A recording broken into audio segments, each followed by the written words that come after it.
Ya vamos a empezar de una vez porque ya estamos contra el tiempo.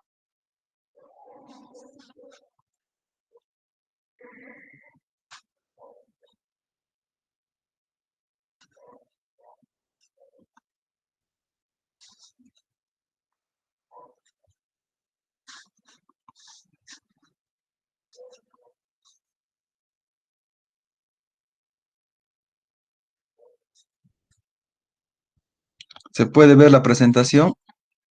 Sí, doctor. Listo. Entonces, bueno, tal vez algunos no me conocen. Yo soy el doctor Sabrera, soy urólogo del Hospital Nacional Ramiro Priale Priale. Soy coordinador de urología en la unidad de trasplante renal.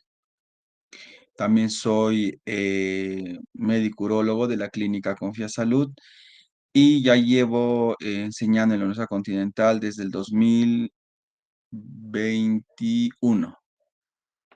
Ya son 5 años que estoy enseñando.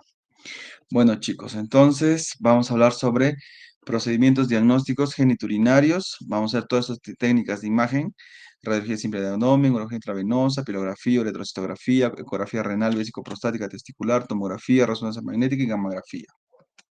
Empezamos con una radiología de abdomen simple. Básicamente me sirve en el caso que para ubicar mis catéteres pigtail, ¿no? Los catéteres que van a derivar la vía urinaria, que van desde el riñón hasta la vejiga, y para ver más que todo que estén bien colocados. De manera incidental podríamos ver pues cálculos que sean radiopacos. En este caso es un cálculo coraliforme, ¿no? En términos generales, por ejemplo, se puede ver la silueta renal, el borde hepático inferior, el músculo psoas, que un dato, ¿no? Que cuando se ve que esté borrado, no se ve bien delimitado, me puede estar hablando de un absceso retroperitoneal o algo que esté ocupando el retroperitoneo. La urografía intravenosa actualmente ya está en desuso por el que ha sido reemplazada con la uroten con contraste. Pero es bueno saber que la urografía intravenosa, por ejemplo, la radiación es menor a comparación de un Oratem. Se pone el contraste por vía endovenosa, ¿no? Y me sirve para evaluar la vía urinaria superior, ¿no?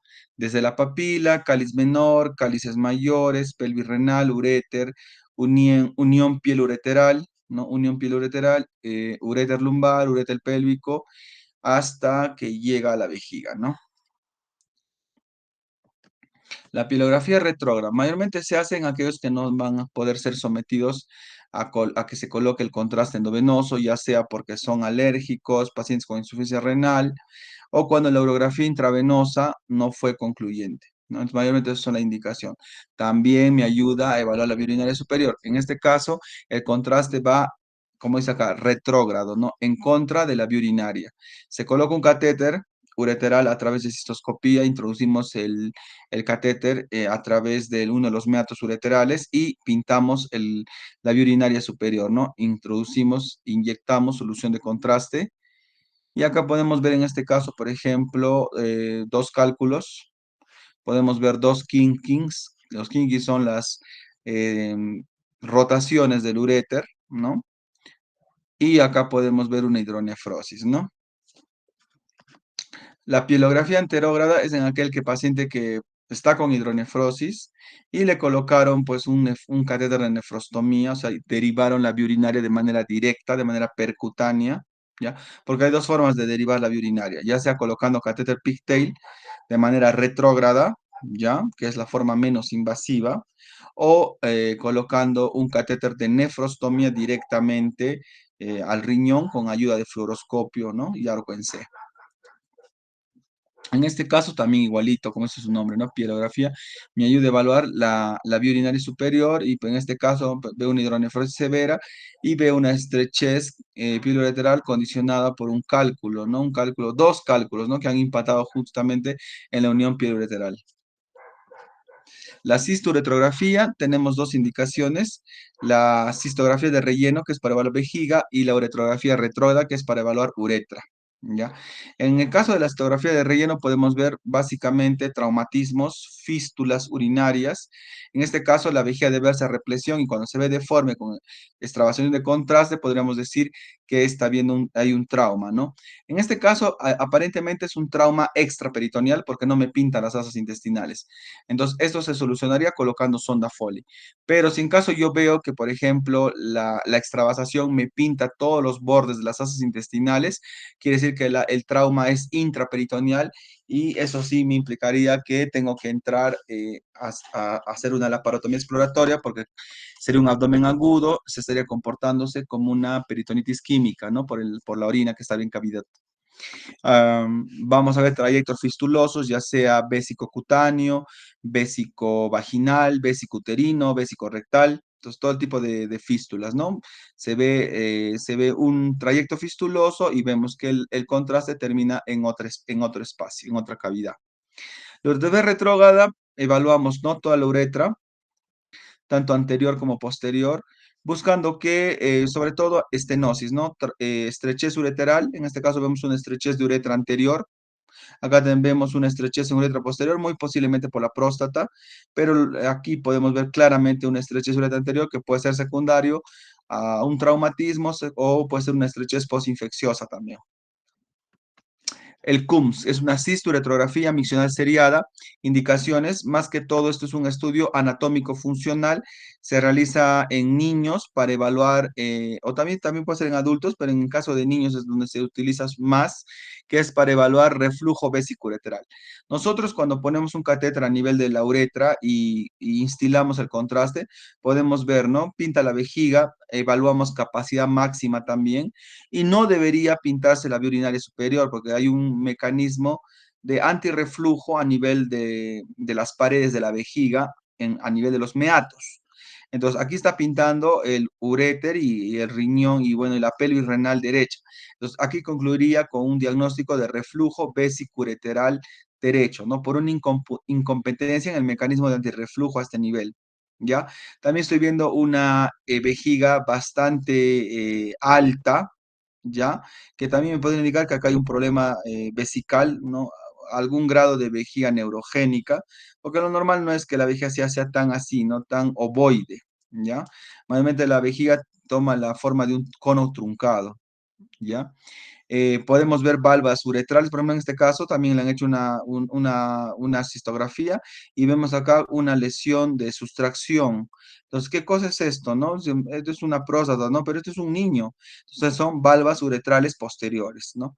También podemos ver algunas malformaciones como el ureterocele, donde se pinta, ¿no? Como si fuesen saquitos o divertículos, pero a nivel del piso vesical, ¿no? En el adulto se pide para evaluar estrechez uretral, divertículos, ¿no? Y reflujo también. En el caso de, por ejemplo, pedimos bastante esto en un paciente de estudio de pretransplante para ver que el receptor no tenga reflujo vesicuretral. Si en caso esto fuese la imagen de un paciente con un receptor de trasplante, tendríamos que hacerle primero la nefrectomía del riñón nativo para luego trasplantar el riñón del donante.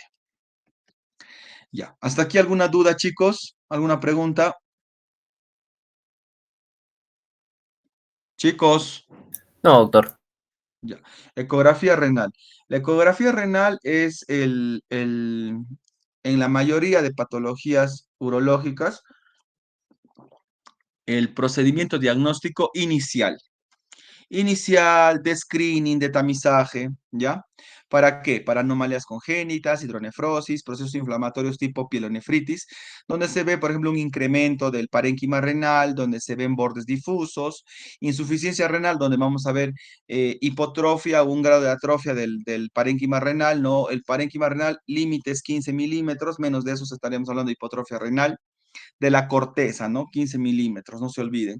Vemos un riñón chico en un RC, podemos ver también mala diferenciación córtico-medular. La corteza debe diferenciarse bastante de la médula, ¿no? Acá podemos ver, ¿no? La médula es hiperecogénica, la corteza es isoecogénica con el riñón y las pirámides de Malpighi suelen ser un poco hipoecogénicas, ¿no? Acá podemos ver, ¿no? Que está en la gráfica también.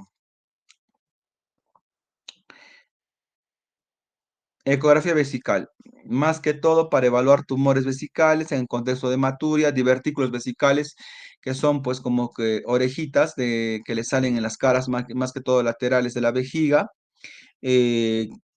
con contenido anecogénico, ¿no? Es como si le saldría un saquito, una hernia a la vejiga. Cálculos vesicales son hiperecogéneos, generan sombra acústica y son móviles, ¿ya? El ureterocele, que ya les mencioné, el ureterocele es cuando el uréter, en vez de terminar de manera tubular a nivel del trígono vesical, termina en forma de un bulbo, o sea, termina como si estaría ensanchado, ¿no? Entonces, eso se llama ureterocele. Tenemos que en la ecografía vesical medimos el residuo postmiccional. ¿Cómo? Eh, Hacemos una división entre el residuo postmiccional o el volumen postmiccional sobre el volumen premiccional por 100. Por ejemplo, tenemos un volumen premiccional de 500 y un volumen postmiccional de 100. Entonces dividimos el post, que sería 100, entre 500 por 100. Me daría 20% de retención. Como les mencionaba a mis alumnos hoy día, la retención urinaria significativa se habla por encima del 10%. Ya hablamos de retención urinaria cuando el residuo postmiccional en porcentaje va a ser más del 10%. Y en valores absolutos, que también a veces preguntan, más de 50 mililitros. ¿Ya? También me sirve para dirigir una punción suprapúbica, ¿no? Un paciente con globo vesical y que yo quiera hacerle talla. Obviamente nosotros ya con urólogos y con la experiencia que tenemos, un paciente con globo no necesitamos hacer ecografía vesical para hacer una talla vesical segura. Pero en aquellos que están iniciándose en hacer talla vesical o una derivación urinaria del labio inferior a través de la vejiga, se ayudan de una ecografía vesical para poder dirigir la punción y hacer una adecuada talla vesical y una derivación de la vía urinaria inferior. ¿Ya? Ecografía de próstata, una de las más usadas en nuestra especialidad. Las máquinas modernas ya me sacan la fórmula del elipsoide, o sea, ya me pueden medir el volumen de la próstata tan solo midiendo los 3 diámetros y tenemos que saber los grados, ¿no? Cuando hablamos de grados de la próstata no nos referimos a nada que ver con cáncer. Los grados de la próstata se dan en función del tamaño. ¿No? La próstata es menos de 20 gramos, grado 1 de 20 a 30, grado 2 de 30 a 50, grado 3 de 50 a 80 y grado 4 más de 80. ¿Ya? Mayormente la ecografía para evaluar grados se hace de manera suprapúbica, pero también se puede hacer una ecografía transrectal para más que todo en el contexto de buscar nódulos hipoecogénicos sospechosos a nivel de la próstata o para buscar absceso prostático o en el estudio de infertilidad masculina, ¿no?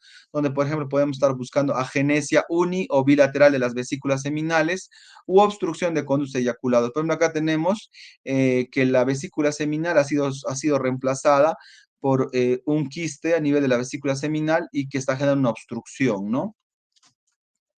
Ahora, la ecografía prostática transrectal va a ser el de ayuda en una biopsia prostática transrectal. Acordémonos que tradicionalmente lo que se hace es una biopsia prostática transrectal, pero actualmente ya con toda la tecnología y la modernidad se puede hacer biopsia prostática transperineal. En mi caso yo hago transperineal y es una técnica menos invasiva porque el ecógrafo es un ecógrafo especial, tiene que ser un ecógrafo endocavitario biplanar, ingresa por el recto, pero la aguja no entra por el recto. La aguja ingresa por el periné directamente a la próstata sin pasar por el tejido rectal, haciéndolo de un procedimiento más seguro y con tasas prácticamente nulas de infección, a comparación de una biopsia prostática transrectal.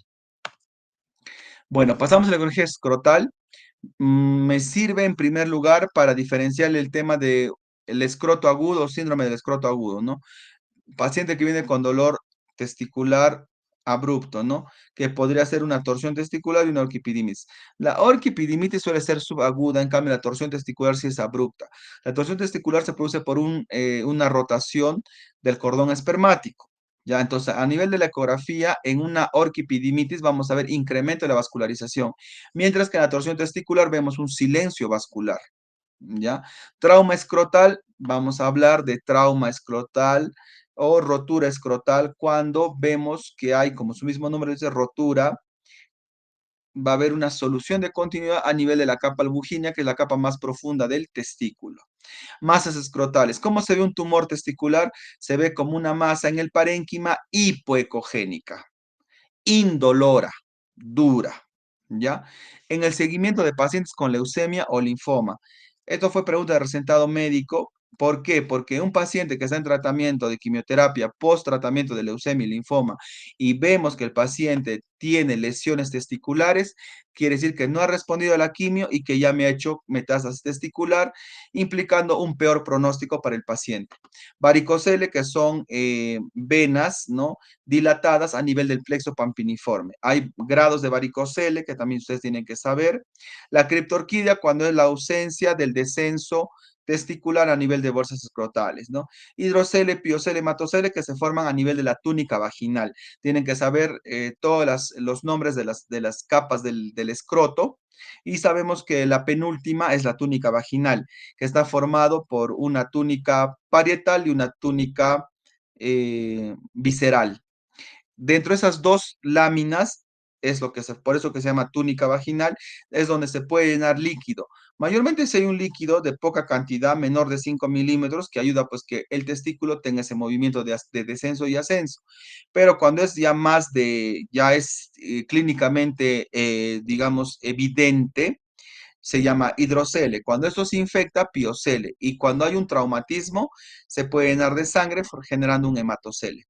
Los espermatoceles, o también llamados quistepidimarios, son lesiones quísticas anecogénicas de pared simple y delgada que se generan a nivel de todo el epidídimo, pero principalmente a nivel de la casa epidídimo, y que son secundarios a traumatismos. ¿Ya? La microlitez testicular también es por producto de orquiepididimitis u orquitis, después de que el paciente mejora de ese proceso inflamatorio testicular, pueden quedar zonas cicatriciales que generan microlitez testicular. También múltiples o repetidos traumas o microtraumas testiculares generan microlitez testicular. La microlitez testicular hay que tener mucho cuidado porque no es que esté directamente relacionado, pero sí se ha asociado a que el incremento de estas microlitez testiculares podría conllevar a mayor riesgo de cáncer testicular a futuro. Por eso, pacientes con microlitez testicular tienen que hacer ecografías testiculares anuales y palparse el testículo de manera, por lo menos cada 3 meses, ¿no? Bueno, hasta acá alguna duda con el tema de ecografía. Chicos, ¿están ahí? Sí, doctor, ninguna pregunta. Listo, pasamos a tomografía. La tomografía sí es el gol estándar en la mayoría de patologías de la vía urinaria, ¿ya? Vamos a ver que hay con contraste, sin contraste y con reconstrucción tridimensional. Vamos a ver que la reconstrucción tridimensional me va a servir a nivel del árbol vascular, la angiotem, y a nivel del sistema urinario para que me pinte la fase excretora, lo que más conocemos como urotem. Van a haber fases en la evaluación de la patología renal, ¿no? Primero va a haber una fase basal en la que todavía no inyectamos contraste, donde básicamente nos va a servir para evaluar cálculos. Cálculos, el componente graso, ¿no? El componente graso perirrenal se va a afectar en procesos inflamatorios infecciosos. En este caso, la grasa eh, debe verse, ¿no? Hipodensa, ¿no? Oscura. Entonces, me indica que esta grasa perirenal está limpia. El problema aquí es un cálculo, ¿no? Una lesión eh, hiperdensa, ¿no? Que me está obstruyendo a nivel de la pelvis, ¿no? Generando una pelvis extrarrenal y una pelviectasia bastante importante, ¿no? Severa. Esto no es una hidronefrosis, esto es una pielectasia severa, ¿no? La pelvis se dilató por culpa de este cálculo. Me ayuda también a medir las densidades de unidades Hansfield, que es para medir la dureza del cálculo, ¿no? Menos de 900 unidades podemos decir que es un cálculo blando, y más de 900 un cálculo duro, ¿ya? No se olviden. Tenemos la fase córtico-medular, que es a partir de los 30 segundos de haber inyectado el contraste. Me diferencia bastante lo que es la corteza y la médula, y es la fase, digamos, crucial para la detección o el diagnóstico de masas renales o tumores renales. ¿ya? De ahí viene una fase nefrográfica que inicia a partir de los 80 a 100 segundos de administrar el contraste. Me va a mostrar un poco más el tema del parénquima y me va a ayudar más que todo en los tumores renales de tamaño pequeño o de pequeño tamaño. ¿A qué llamamos masa renal pequeña? A tumores menores de 4 centímetros que no se puedan visualizar en la fase córtico-medular, lo vamos a poder ver en la fase nefrográfica. Y de ahí viene la cuarta fase, que es la fase pielográfica o excretora, o también llamada pues el urotem, ¿no? Donde vamos a ver cómo se opacifica todo el sistema colector, ¿no? Y donde podemos identificar alteraciones anatómicas o la afectación tumoral del aparato excretor. En este caso podemos ver una masa a nivel de la pelvis renal que está generando una hidronefrosis y está impidiendo el pase del contraste. ¿Ya? Aquí también vemos un engrosamiento severo de a nivel de la unión piel-ureteral que también está impidiendo el pase de contraste. Acá podemos ver en la fase ya excretora, esto es una urotema con una reconstrucción tridimensional, podemos ver que este paciente tiene una malformación congénita, tiene un doble sistema pielo-ureteral completo, porque tiene dos uréteres, desemboca en dos uréteres diferentes. Entonces, podemos concluir que este es un paciente con un doble sistema pielo-ureteral completo bilateral. Hoy día en la práctica hemos visto con mis alumnos un doble sistema pielo-ureteral izquierdo. Por cistoscopía lo vimos. Resonancia. En la resonancia vamos a pedir cuando la tomografía no ha sido concluyente. Básicamente, para diferenciar las lesiones mixtas, o sea, las lesiones que tienen un componente sólido y quístico, y que queremos precisar a qué se inclina, porque sabemos que, por ejemplo, en la tomografía, la clasificación de las masas quísticas se da por el famoso Bosniak. Bosniak 1, Bosniak 2, 2F, 3, 4. Entonces, tenemos que saber, a veces la tomografía, cuando no es, digamos, o no precisa la naturaleza del quiste, vamos a tener que recurrir a la resonancia, ¿ya? En el tratamiento de los pacientes con tumores renales, o sea, pacientes, por ejemplo, que ya han sido nefrectomizados o que están recibiendo algún tipo de terapia para ver respuesta al tratamiento, para ver recidiva o recurrencia tumoral. Evaluación de la masa renal pequeña de cajón. Tenemos, por ejemplo, es un paciente que en la tomografía vemos una lesión a nivel renal hipocaptante. Entonces decimos hipocaptante. Mm, entonces tal vez no sea un cáncer. Le hacemos la resonancia y podemos ver, la grasa perirrenal es hiperintensa en T1, como podemos ver aquí, hiperintensa. Y podemos ver que el tumor es igualito que la grasa perirrenal, o sea, es un tumor con gran componente graso. Entonces podríamos decir, ah, no, pues esto no es un cáncer, esto es un angiolipoma.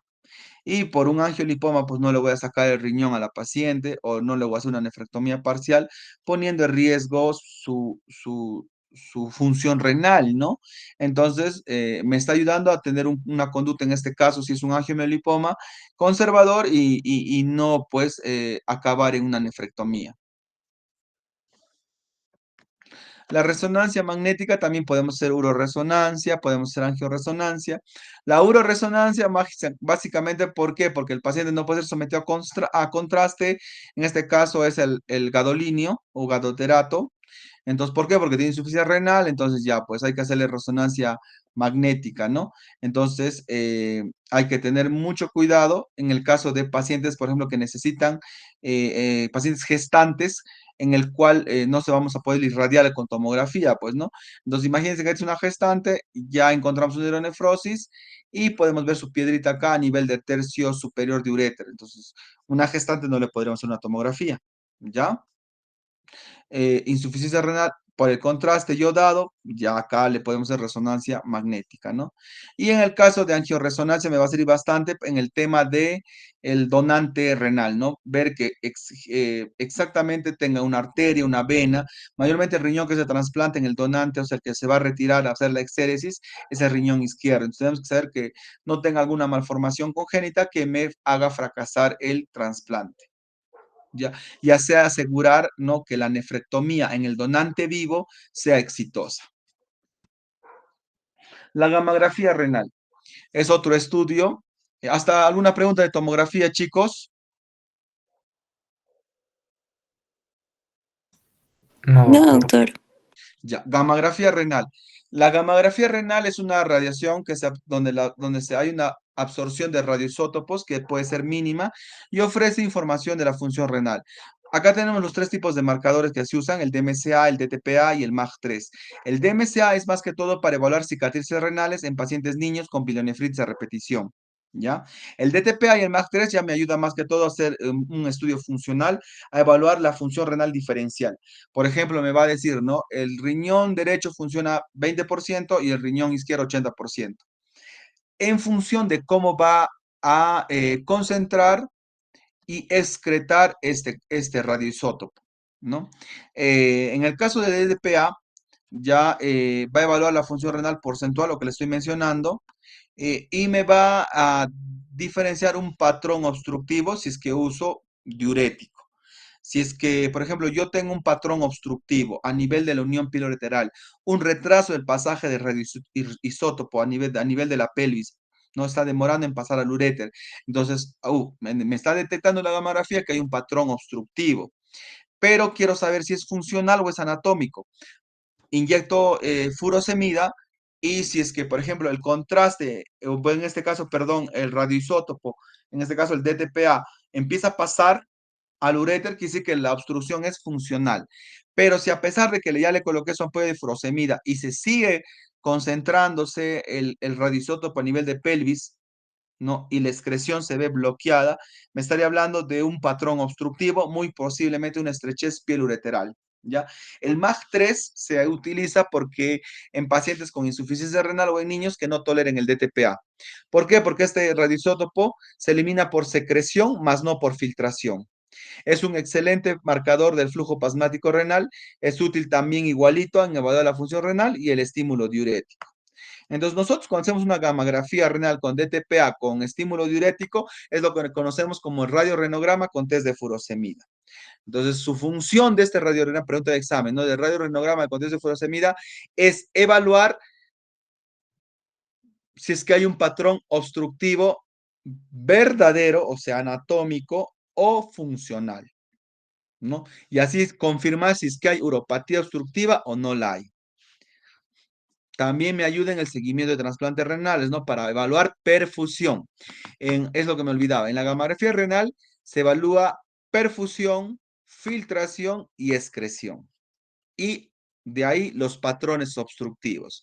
Si puede ser un patrón obstructivo funcional versus un verdadero o anatómico. ¿Ya? Muy bien.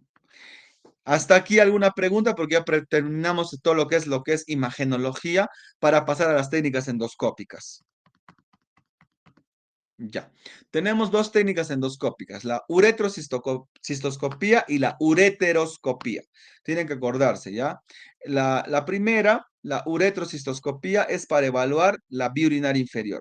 Evaluamos de manera directa con una cámara que se encuentra en el equipo, la uretra, la próstata, la vejiga y me ayuda a diagnosticar enfermedades del tracto urinario inferior. ¿Ya? Hoy hemos visto varios casos con mis alumnos en la tarde.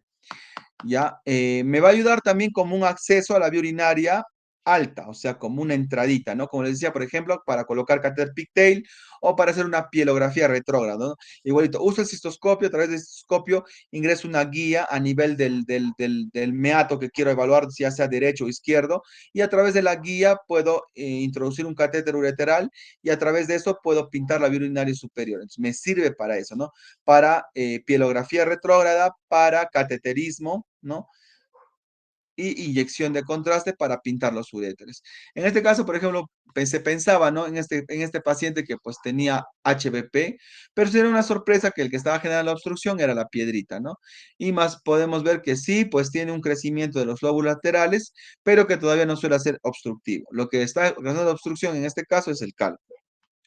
De ahí viene la ureteroscopía. La ureteroscopía es igualito el procedimiento endoscópico para evaluar la vía urinaria superior. ¿Ya? Pueden ser rígidos, pueden ser flexibles. En este caso tenemos un uretroscopio flexible. El flexible, a diferencia del semirrígido, el flexible me ayuda a entrar hasta el riñón, mientras que el semirrígido se queda a nivel de tercio medio de uréter. La uretroscopía, a diferencia de la cistoscopía, puede ser diagnóstica y terapéutica. Aquí sí necesitamos anestesia general, mientras que en la cistoscopía solamente anestesia local. En cambio, la uretroscopía sí tiene que estar el paciente con anestesia general. ¿Ya? Acá podemos ver un cálculo a nivel de tercio medio uréter, se entra, se ingresa, se ve, aquí está la guía teflonada, que siempre se pone guía para no perdernos en el camino y también para que al final podamos colocar un catéter pigtail. Y acá podemos ver el cálculo y aquí podemos ver una fibra láser que está fragmentando el cálculo, luego ingresa una canastilla de Dormia y empieza a retirar esos fragmentos. Y el uréter quedó como si nada hubiera pasado. ¿Ya? Entonces tiene varias funciones, como pueden ver, también en el tratamiento de reflujo vesicoureteral en niños y en adultos, exploración y tratamiento de los tumores de la vía excretora, por ejemplo, el famoso tumor de urotelio. Tienen que saber que el riñón, cáncer renal, la vejiga, cáncer de vejiga. Y a nivel de toda la vía excretora, desde papila hasta los meatos ureterales, se llama tumor de urotelio. Entonces, la uretroscopía también me ayuda a identificar tumores de urotelio en pacientes, por ejemplo, que tienen hematuria microscópica o hematuria persistente, donde ya se descartó cáncer de próstata, cáncer de vejiga, y posiblemente sea un tumor de urotelio, sea un tumor de la vía excretora. Y pero a veces que en la tomografía no se puede ver porque son todavía muy pequeños, pero por ureteroscopía podemos ubicar esas lesiones tomar biopsia y confirmar el diagnóstico. De ahí, como tercer estudio, ya terminamos los endoscópicos, ya terminamos los imagenológicos, los endoscópicos, ahora pasamos a los estudios urodinámicos. ¿Ya? Tenemos a la urodinamia. La urodinamia es el estudio de la dinámica del almacenamiento y evacuación de la orina. ¿Ya? Me va a evaluar, es un estudio funcional del tracto urinario inferior. Permite la medición directa de la función del tracto urinario a través de parámetros fisiológicos, ¿no? Básicamente evaluamos 4 parámetros. En este caso, a nivel de la cistometría, evaluamos la presión vesical, la presión abdominal y la presión del detrusor. ¿Ya? La presión abdominal menos la presión vesical me va a dar la presión del detrusor. Y a nivel de la fase miccional o la estudios presión-flujo, evaluamos la flujometría. Entonces, como les decía a mis alumnos hoy en la mañana, es como que hacerle el EKG a la vejiga. Pero básicamente es para diagnosticar trastornos funcionales, no orgánicos, como por ejemplo que la vejiga hiperactiva, el detrusor hipocontráctil, vejiga neurogénica, todos los tipos de incontinencia, incontinencia de esfuerzo, incontinencia de urgencia, incontinencia mixta, incontinencia por rebosamiento, ¿ya? Y las disfunciones vesicales. Listo, chicos. Hasta aquí alguna pregunta. Ya terminamos procedimientos diagnósticos geniturinarios. Chicos, ¿están ahí? No, doctor. Sí, doctor. Bueno, o sea, ¿Cómo que estamos, pero no? no tenemos preguntas. Pregunten, chicos. Parece que ya saben mucho ya. Bueno, seguiremos entonces. Terminamos procedimientos y ahora hacemos infecciones urinarias. ¿Mm? ¿Se puede ver? Sí se Sí, observa, ¿no? doctor. Listo. Entonces, ¿qué es una infección urinaria? Es una respuesta inflamatoria del epitelio urinario a una invasión. Se va a asociar a bacteriuria y piuria, engloba diversas entidades clínicas, ¿ya? Vamos a ver que hay una terminología básica que tienen que conocer, que la piuria, que son la presencia de leucocitos en orina, principalmente 10 leucocitos por campo en una orina no centrifugada. Y la bacteriuria, presencia de bacterias en orina, que se da a través de un urocultivo. Entonces, a otros términos que debemos saber es lo que se llama como bacteriuria significativa. O sea, hay una bacteriuria mínima que debe haber en ciertos contextos clínicos para considerar como una infección. Por ejemplo, en el varón sintomático basta con 10 a la 3 colonias, ¿ve? Para decir que hay bacteriuria. Mientras, por ejemplo, en la mujer tiene que haber todavía 10 a las 5 y encima ser no coliformes en una mujer que tenga síntomas. Entonces, en el varón tiene que ser poca cantidad y estás hablando de una infección urinaria, ¿ya? Por ejemplo, cuando yo rescato la orina de una punción suprapúbica, como el catéter va directamente a la vejiga, tiene que ser estéril. Entonces, cualquier recuento a nivel de punción suprapúbica se considera como una bacteriuria significativa. Entonces, ahora viene lo que también tiene que conocer como bacteriuria asintomática, o sea, pacientes que no tienen síntoma, pero que en el cultivo de orina les sale una bacteria.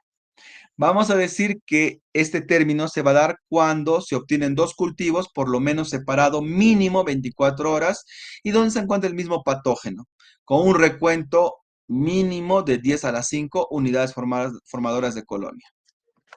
Bueno, hay terminología, recurrencia, recidiva, reinfección, colonización, pure estéril, bacteriación puria, infección urinaria recurrente, urosepsis que ustedes van a tener que averiguar porque les puede venir en su examen, qué cosa es recidiva, qué cosa es pure estéril, etcétera, etcétera. En esta tabla podemos ver que la incidencia de infección urinaria en el primer año de vida va a ser mayor en el varón. ¿Y por qué? Por la famosa fimosis fisiológica. Pero de ahí las mujeres nos empiezan a ganar, ¿no? Teniendo su pico más alto a partir de los 65 años. Pero aún así no comparable con el varón. ¿Y por qué también en el varón incrementa la incidencia de hito a partir de los 65? Por la HBP. Muy bien, vamos a ver factores de riesgo intrínsecos, ya o sea, asociados al huésped. En este caso tenemos la configuración anatómica femenina, ¿no? Que la pone más vulnerable a ser ITU. ¿Por qué? Porque su uretra es corta. La uretra femenina mide de 3 a 4 centímetros, a diferencia en el varón que es de 15 centímetros. Micción anormal, o sea, una micción interrumpida, una micción postergada, puede generar, ¿no? Actividad sexual, se ha visto que el incremento de la actividad sexual va a haber una mayor movilización de bacterias, va a haber mayor colonización de bacterias a nivel de rectal a vulvar y de vulvar a uretral. ¿Ya? Una limpieza genital defectuosa, el embarazo por el incremento de progesterona que va a alterar el pH vaginal, generando la muerte de lactobacilos y incrementando la flora rectal o la flora perianal o anal a nivel vulvar y de ahí a la uretra. Los métodos anticonceptivos también, porque también me trastornan el pH. La diabetes, obviamente, por la glucosuria que se genera a nivel de la orina, generando mayor colonización bacteriana y promoviendo mayor invasión. Alteraciones orgánicas y funcionales, sí, obviamente, ¿no? Una vía urinaria alterada, ya sea funcional o estructural, va a generar o va a conllevar a infección urinaria. El alcoholismo, la malnutrición, la edad, la menopausia, las inmunodeficiencias y el trasplante renal por la inmunosupresión es un paciente con mayor riesgo de hacer infección urinaria. Factores extrínsecos, la hospitalización, como sabemos, la segunda causa de infección, de infección intrahospitalaria es la ITU. ¿No? Que haya habido instrumentación del tracto urinario, o sea, colocación de sonda, dilatación uretral, cistoscopía, urodinamia, más riesgo de hacer infección urinaria. Tenemos mecanismos de defensa de nosotros, del huésped. ¿Cómo nos defendemos? Primero, que hay una integridad normofuncional del aparato urinario. O sea, que todo esté normal, no haya malformaciones congénitas y no hayan trastornos funcionales. Micción normal, o sea, una micción que no sea interrumpida, que no esté con pujo, entrecortada, una disfunción vesical, no. ¿Ya? O sea, tiene que haber una micción normal. El pH ácido de la orina nos defiende, la osmolalidad extrema nos defiende, la concentración elevada de urea nos defiende y los ácidos orgánicos. La mucosa vesical va a poseer una capacidad bactericida debido a que tiene grandes factores de antiadherencia, va a secretar inmunoglobulinas tipo A, tipo G, que van a inhibir la adhesión bacteriana. Y por último, las proteínas de Tansworth, que son las que nos protegen a nivel de la vía urinaria superior, a nivel de la pelvis renal, a nivel del riñón. Entonces, la fisiopatología, como podemos ver, se genera un biofilm. El biofilm es el que va a romper, ¿no? La barrera, ¿no? Que va a evitar, ¿no? El ingreso de bacterias de la vía urinaria inferior a la superior, que en teoría la superior es totalmente estéril, ¿ya? Se rompe este mecanismo de defensa, ¿no? Mediado por muchas cosas. Primero, por el biofilm. Segundo, por el proceso inflamatorio que se produce de manera paralela. Pues podemos ver, por ejemplo, este es el mecanismo, ¿no? Al subir a la vía urinaria superior, ya se genera una bacteremia. ¿Por qué? Porque el riñón es totalmente irrigado y va a haber mayor translocación bacteriana a nivel glomerular, de glomerular la vasculatura en general, ¿no? Eh, Esto también va a ser, digamos, como que exagerado porque también se va a ver liberación de citoquinas, en este caso los lipopolisacáridos, que va a generar mayor respuesta inflamatoria, ¿ya? ¿Por qué en pacientes portadores de sonda decimos, le vamos a colocar eh, algún tipo de antibiótico? ¿Por qué no es necesario? Porque pensamos, no, le estoy cayendo la sonda, le puede dar una infección, hay que dejarle un antibiótico. No. ¿Por qué? Porque primero que por el fibrinógeno que se genera a nivel de la sonda del cuerpo extraño, el fibrinógeno va a impedir la agregación leucocitaria o bacteriana, perdón, y generando el biofil, o sea, va a impedir la formación de biofil. Y entonces, en un paciente que se cambia cada 2 semanas su sonda, porque es un paciente de contusión crónica, no es obligatorio que le demos antibiótico, porque fisiopatológicamente estamos viendo que estas redes de fibrinógeno, al retirar las sondas, se van, se retiran y estamos poniendo un catéter nuevo. Y aparte que este mismo fibrinógeno impide la formación de biofilm. Acá tenemos todo lo que es la bacteriología de la ITU. Sabemos que a la cabeza la ITU está comandada por las enterobacterias. Tenemos E. coli, Klebsiella, Proteus, Serratis, Heterobacter, Providencia, Heterobacter, Salmonella y Shigella, que son los mecanismos, las bacterias que se encuentran principalmente en las infecciones urinarias. Bueno, esto lo van a leer. Esta es la clasificación tradicional de la ITU, ¿ya? Vamos a ver que hay ITU baja, ITU alta, se decía, ¿no? Cistitis, prostatitis, uretritis, la clínica irritativa, disuria, que es el dolor, el ardor para orinar, la polaquiuria, el incremento de la frecuencia urinaria, más que todo en el día, la urgencia es la necesidad imperiosa, impostergable de orinar, el tenesmos, que es la sensación de no haber vaciado completo la orina, el pujo, que es el esfuerzo para terminar de orinar, básicamente síntomas irritativos, y la ITU alta, en este caso su identidad clínica, la pilonefritis, su clínica es sistémica, escalofríos, malestar general, dolor lumbar, náuseas, vómitos y cefalea, y también pueden tener síntomas irritativos de vía urinaria inferior. Actualmente la clasificación de la ITU ya no es así. Ahora hablamos de ITU no complicada y ITU complicada, ¿ya? Esto ya fue elaborado en la Sociedad Europea de Urología, en la Sociedad Europea de Urología en el 2020, plena pandemia, que también fue, digamos, adoptada a nuestra guía, porque hay una guía de ITU a nivel nacional hecha por el JETSI, ¿no? Por el JETSI de salud. Entonces, hablamos de ITU no complicada cuando hay bajo riesgo de urosepsis. Básicamente una cistitis, una pilofritis, una ITU recurrente, pero donde no haya factores de riesgo. Hablamos de ITU complicada cuando verdaderamente sea infección en pacientes que tienen algún factor de riesgo, sea embarazo, obstrucción del tracto urinario, diabético, reflujo vesicularal, cálculos. La infección en un hombre se considera una ITU complicada, ¿ya? Porque no es esperable que un varón haga infección urinaria teniendo todos los mecanismos de defensa que tiene. Antecedente de instrumentación, mala dinámica miccional con residuo vesical importante, presencia de cuerpos extraños también, en cierta manera, si es que, por ejemplo, un portador de sonda le llega a dar infección, ¿ya? Porque acuérdense que a estos pacientes con portadores de sonda pueden tener bacteriuria asintomática, pero cuando hagan una bacteriuria asintomática, febril, ojo, ojo, porque también se considera como complicada, ¿ya? Por el alto riesgo de ¿qué? De urosepsis. Diagnóstico. Nitritos positivo, o sea, puede haber nitritos, pero cuando el germen es gran negativo. Pero cuando el germen gran positivo, tal vez no hayan nitritos, ¿no? Entonces, a veces no se confía en, no hay nitritos, no creo que tenga infección. No necesariamente, ¿ya? El análisis de orina puede ser 20 bacterias por campo, me indica pues que sí, posiblemente hay infección. La piuria, más de 10 en no centrifugada y más de 5 en una centrifugada. Células epiteliales me habla de contaminación, posiblemente hay una vulvaginitis y no sea una ITU. O sea, vemos muchas células epiteliales a nivel del examen de orina, repetir la muestra o no considera que sea una ITU. El urocultivo me va a diferenciar entre contaminación e infección. Más de 3 microorganismos es contaminación, o sea, mala muestra. ¿Ya? Y si me encuentra uno, me ubica uno, y ahí sí posiblemente diga, no, si hay una infección por tal bacteria, ¿ya? Entonces la proteína C reactiva me va también a ayudar a pensar en una ITU alta más que todo, ¿no? Más de 20 estoy pensando que posiblemente hay un riesgo de pilonefritis aguda.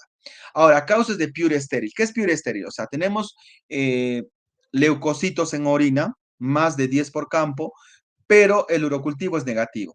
¿En qué entidades clínicas me puede pasar esto? Pregunta de examen desde la salud, ENAM y recientado. Causas de Pure estéril, porque mayormente todos dicen, ¿no? Causas de Pure estéril, la tuberculosis, la famosa triada de Colombino, ¿no? La piuria ácida estéril. Pero no es la única causa, también puede ser porque tomaste antibióticos 3 días antes. Por eso que cuando uno deja un urocultivo, piden siempre que sea la primera orina de la mañana y que 3 días antes no tiene que haber tomado ningún tipo de antibiótico para evitar una piura estéril, ¿ya? O un falso negativo, ¿ya? Contaminación por leucocitos vaginales, así es como les dije, ¿no? Cuando hay vulvovaginitis, algún tipo de secreción vaginal, podría generar piura estéril. Nefrolitiasis también, ¿no? Genera células inflamatorias en orina, pero no necesariamente puede haber bacterias. Una nefritis intersticial crónica o una pielonefritis crónica, igualito. La TBC, ya les dije, la cistitis intersticial o vejiga dolorosa también. Infecciones por clamidia o ureaplasma, sí, porque son gérmenes que no van a crecer en cultivos, pero sí van a generar leucocituria o piuria. Y el tumor del tracto urinario también, el urotelio, los tumores de urotelio me generan también piuria estéril. Muy bien. Entonces acá tenemos nuestra guía de práctica clínica del JETSI, que se hizo en el 2019, ¿ya? O sea, se empezó a preparar a nivel del 2019. Entonces, donde podemos ver, ¿no? Síntomas de ITU baja, ya los mencionamos. Mencionamos 2 o más síntomas. Muy probablemente estemos dentro de una infección, pero hay que preguntar si es que hay síntomas vaginales. Si no lo hay, ya es una alta sospecha de ITU, en este caso ITU baja, ¿ya? En el caso de tener solamente un síntoma, nuestra guía dice, ¿no? Porque esto más que todo se va a aplicar en periferia, ¿no? Tengo un solo síntoma, ¿qué hago? Ya, no tiene problemas a nivel ginecológico. Ya, entonces pido una prueba de nitritos en orina, la famosa tira reactiva. En la mayoría de serums van a tener su tira reactiva para que ustedes puedan decir, no, si hay nitritos positivo, pero acuérdense que los nitritos van a salir solamente cuando las bacterias son gram negativas. Cuando la infección sea por gram positivas, no va a haber nitritos, ¿ya? Pero en nuestra guía lo menciona así, ¿no? Si nitritos es positivo, entonces sí estaríamos hablando de una alta sospecha de ITU baja, ¿ya? Si en caso el nitrito es negativo, reevaluar en 48 horas. Manejo de la ITU baja, ya, vamos, tenemos al paciente con alta sospecha de ITU baja, decimos, ¿es una complicada o no complicada? En función de sus factores de riesgo. Si tiene factores de riesgo, es una ITU baja complicada, derivar al médico internista, derivar al infectólogo, y en el mejor de los casos, los que vemos este tema son los urólogos, ¿ya? Cuando la ITU no tiene, esta ITU alta no tiene, perdón, baja, no tiene factores de riesgo, vamos a decir que es una ITU baja no complicada, y el tratamiento empírico consiste en primera línea la nitrofurantoína que se da cada 6 horas por 5 a 7 días. Si tenemos la versión macromolecular que se llama la macrodantina, que es la nitrofurantoína macromolecular, podemos usar cada 12 horas, no, perdón, cada 8 horas o incluso cada 12 y ya no cada 6 horas como es en la nitrofurantoína, la normal, ¿no? En segunda línea tenemos al Bactrim, ya lo malo que pues se tiene que tomar cada 12 horas a comparación pues de otros. En este caso la cefalecina también se puede usar y la amoxicilina, ¿ya? Pero aquí estamos viendo solamente amoxicilina cuando es ITU baja. Entonces hay que tener bastante consideración en eso, ¿no? Mayormente en ITU baja lo que usamos en la práctica clínica, en mi caso, es una nitrofurantoína y puedo usar una cefalexina, donde me siento más seguro porque en otro contexto las ITUs ya han hecho resistencia bastante a Bactrim, bastante resistencia a quinolonas y bastante resistencia a amoxicilina sola. Entonces, por eso que les decía que prefiero usar bien la nitrofurantoína o bien la cefalexina o bien también puedo usar una cefuroxima. Pero en nuestra guía está cefalexina, que es una cefalosporina de primera generación. O sea, no quemamos a una cefalosporina de segunda como la cefuroxima. Manejo, diagnóstico y manejo de ITU alta. Ya saben los criterios, también sabemos si hay factores de riesgo, decimos ITU alta complicada, que tenemos que referir al hospital, al urólogo, o una ITU alta no complicada. Cuando la ITU alta es no complicada, o sea, porque no tiene factores de riesgo, vamos a decir, ya, ¿tolera o no tolera la vía oral? Si tolera la vía oral, tenemos el tratamiento empírico, cefalexina, pero ya no cada 8, sino cada 6 horas. Tenemos la cefuroxima, ya una céfalo de segunda, que le podemos dar por cada 12 horas por un mínimo de 7 días Y ahí viene lo malo del Bactrim, ¿no? Lo que les estaba diciendo, por ejemplo, en el caso de I2 alta, tenemos que usar cada 12 horas por 14 días.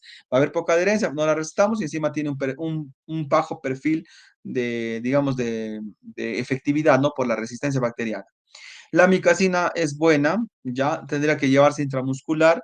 Mayormente se usa 1 gramo cada 24 horas por un mínimo de 7 días. Estamos hablando de I2 alta, o sea, en una pilonefritis. Cuando el paciente no tolera la vía oral, se tiene que quedar, pues, para ponerle vía, para hidratarlo, ¿no? Porque no tolera la vía oral. Y empezamos con una cefalosporina de primera generación, pero parenteral. También tenemos como segunda opción una cefalosporina de tercera generación parenteral, la ceftriaxona a 2 gramos endovenoso cada 24. Lo malo de la cefalosina que es 1 gramo cada 8, en cambio la ceftriaxona es 2 gramos cada 24. También podemos usar la micacina, pero pues si el paciente va a estar hospitalizado, ¿para qué dar la micacina intramuscular? No tiene sentido. Es ahí donde yo corrijo esta guía, ¿no? La micacina en un contexto hospitalario tendría que ser endovenoso. Entonces, la dosis es 1 gramo cada 24 horas por 7 días. Listo, chicos. Tenemos las entidades clínicas, ¿ya? Lo que tenemos que saber, bacteriuria sintomática, pilonefritis aguda, pilonefritis antodrominatosa, enfisematosa y la cistitis aguda. Indicaciones de tratamiento. La bacteriuria sintomática, como les mencioné, el mecanismo de, bueno, de lo que es la formación del biofilm y todo eso, no se da tratamiento. En general no se da tratamiento. ¿En quiénes damos tratamiento de una bacteria sintomática? Previo a procedimiento urológico, o sea, por ejemplo, que le voy a hacer una estoscopía, por ejemplo, previo a cirugía neuroquirúrgica, porque es un paciente con vejiga neurogénica, portador de sonda, como vamos a hacerle una cirugía neuroquirúrgica, tenemos que desfocalizar. En embarazadas, eso también, eso tienen que saberlo porque esto les va a ahorrar problemas médico-legales, ¿no? Toda embarazada con bacteriuria sintomática tiene que recibir tratamiento. En pacientes con infecciones con microurolíticos, o sea, tipo Klebsiella, tipo Proteus, ¿no? Por el tema de que pueden generar resistencia, pueden formar cálculos, se tiene que dar tratamiento. En el trasplantado en el primer mes, ¿por qué? Porque está recontra súper inmunosuprimido para que no rechace el injerto. Y en diabéticos no controlados, ya por el tema de la glucosuria, también se tiene que dar tratamiento, a pesar de ser una bacteriuria asintomática. Viene la pielo aguda. La piel aguda es una inflamación infecciosa del parénquima y de la pelvis renal, de inicio brusco mayormente, suele ser febril, ¿ya? Se puede complicar en una santogranulomatosa, un absceso renal, un absceso perirrenal, puede generar necrosis papilar, ¿ya? Mayormente se da por ascenso y adhesión de la E. coli. En casi todas, por no decir todas las infecciones urinarias, todas las entidades clínicas, ¿quién es el causante principal o mayoritario? La E. coli. En este caso, en la piel aguda está en un 70-80%. ¿Ya? Y llega la infección hasta las células medulares del riñón, o sea, hasta la médula renal. Lo escandaloso que lo hace a la pielonefritis aguda, ¿no? Que es fiebre, náuseas, malestar general, escalofríos, es justamente por la liberación o está mediado por la liberación de lipopolisacáridos que van a crear una respuesta inflamatoria bastante escandalosa a nivel urinario superior. Tenemos la santogranulomatosa.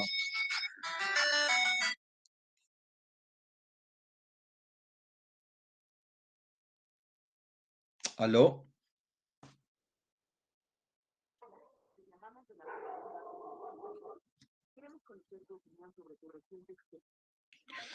Ya.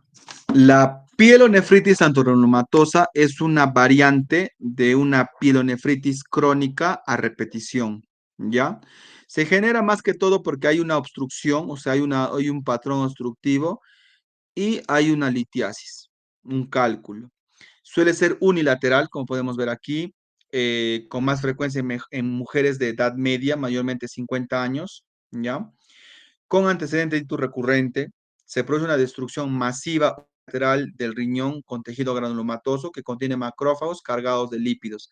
Eso lo hace que tenga este nombre, ¿no? De santogranulomatosa. Cursa con dolor en flanco, masa abdominal, fiebre, y como es un proceso bastante, digamos, crónico, se va a generar pues anorexia y pérdida de peso, y va a haber hematuria cuando pues esta lesión que es prácticamente pues destructiva, llegue a nivel de la pelvis renal, ¿no? En Doctor, en este caso de caso, litiasis, ¿es independientemente de qué tipo de lito sea o solo en los infecciosos? No, independientemente de cualquier cálculo. Obviamente los infecciosos, tipo los coraliformes, los de Struvita, van a tener más riesgo de hacer santo granulomatosa. Pero también hemos visto que en cálculos de oxalato de calcio, de fosfato, que por el hecho de ser obstructivos, generar obstrucción, ¿ya? Me va a conllevar a este tipo de pielonefritis a repetición, ¿no?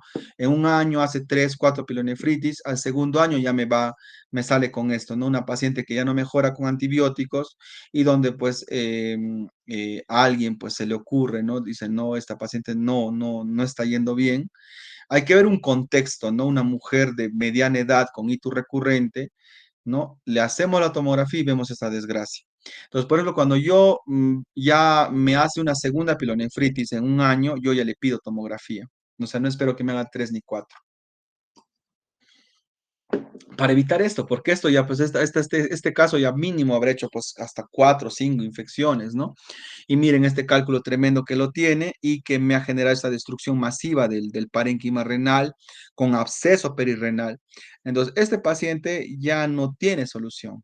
Ya, este grado de lesión renal, primero pues lo enfriamos un poquito el cuadro, tenemos que dar antibióticos de amplio espectro, cefalosporina de cuarta generación, imipenem, cilastatina, pipetazo, vancomicina, según el perfil, según el urocultivo que se pueda rescatar, ¿no? Según el tipo de bacteria que tenga y la sensibilidad, usamos esto por unos 5 a 7 días, como menciona acá, y luego pasa nefrectomía, ¿no? Entonces, es como que tenemos que sacar esto, porque si esto lo dejamos así, ese es un foco infeccioso y bastante importante. Luego viene la pieloenfisematosa, que también es otra variante muy peligrosa. Es una infección necrotizante, ¿ya? Productora de gas a nivel de la pelvis renal. Inicia a nivel de la pelvis y va exteriorizando. Entonces es centrífuga, ¿no? Va de la pelvis, luego sigue la médula, la corteza y luego el espacio renal hasta estallar con el gas, hasta hacer que se estalle el riñón, ¿no? Como podemos ver acá capta el contraste, acá ya no capta. Entonces esto ya es un riñón excluido por la pieloenfisematosa.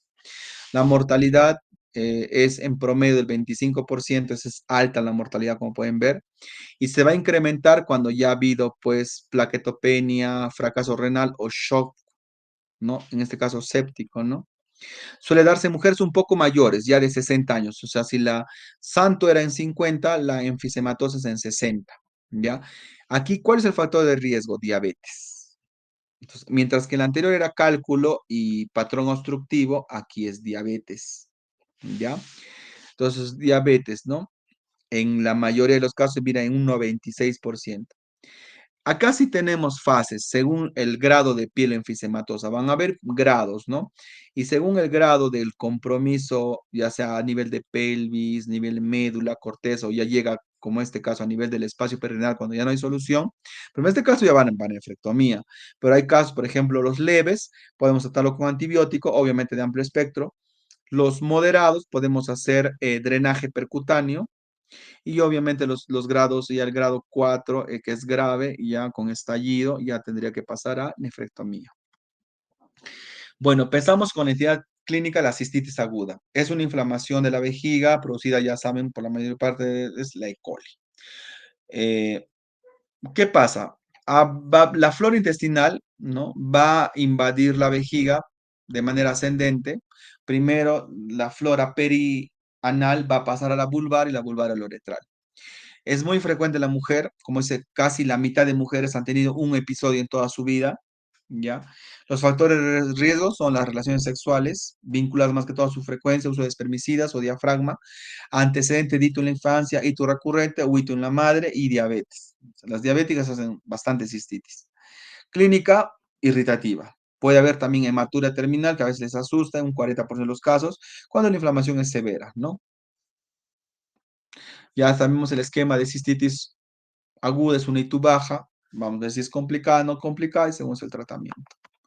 ITU recurrente, definición, son 2 episodios de ITU en 6 meses o 3 en el último año. Son 2 o más en 6 meses, 3 o más en un año. Se va a generar por la colonización del introito vaginal por flora fecal. Va a haber un desplazamiento de los lactobacilos vaginales, una disminución total de estas bacterias que son protectoras, ¿ya? ¿Qué tenemos que hacer? El tratamiento es multimodal. Primero, profilaxis antimicrobiana, que puede ser de 3 meses a 2 años. La profilaxis va desde profilaxis nocturno, donde va a tomar mitad de tableta de cualquiera de estos medicamentos. Yo suelo dejar cefalexina, mitad de tableta. A las que no pueden, fosfomicina, porque es cada 10 días mayormente, ¿ya? Cada 10 días se toma un sobrecito, entonces es más fácil de adherirse al tratamiento, que va desde 3 meses a 2 años de profilaxis. Profilaxis postcoital, o sea, tomar el antibiótico post relación sexual, micción postcoital y suspensión de espermicidas, ¿ya? Eh, Podemos usar estriol intravaginal, ¿ya? Como el Vagistén, por ejemplo. Aplicación del lactobacillus, sí, el Tropivag, por ejemplo. La aplicación de ácido hialurónico intravesical también ayuda bastante. Vamos a ver que hay factores de riesgo para el ictus recurrente, ya sean premenopáusicos o posmenopáusicos, ¿no? Premenopáusicos, el pH, el embarazo, disminución de la distancia entre uretra ano, más que todos aquellos pacientes que han tenido algún tipo de trauma en ese nivel, ya, relaciones sexuales, miren, más de 3 por semana, uso de DIU, uso reciente de antimicrobianos, primera ITU antes de los 15 años, madre con antecedente de ITU. Y en las posmenopáusica, prolapso, incontinencia urinaria, volumen de orina residual elevado, o sea, un RPM elevado, ITU antes de la menopausia y diabetes. ITU y embarazo. Esta diapositiva es sumamente importante. Como les mencioné, la bacteriuria sintomática se da tratamiento en la embarazada, ¿ya? Se presenta en un 5 a 10% de los embarazos, o sea, es mayormente un poquito importante, ¿no? La mayoría de los casos se presenta bueno, el 75% de casos se presenta en el primer trimestre.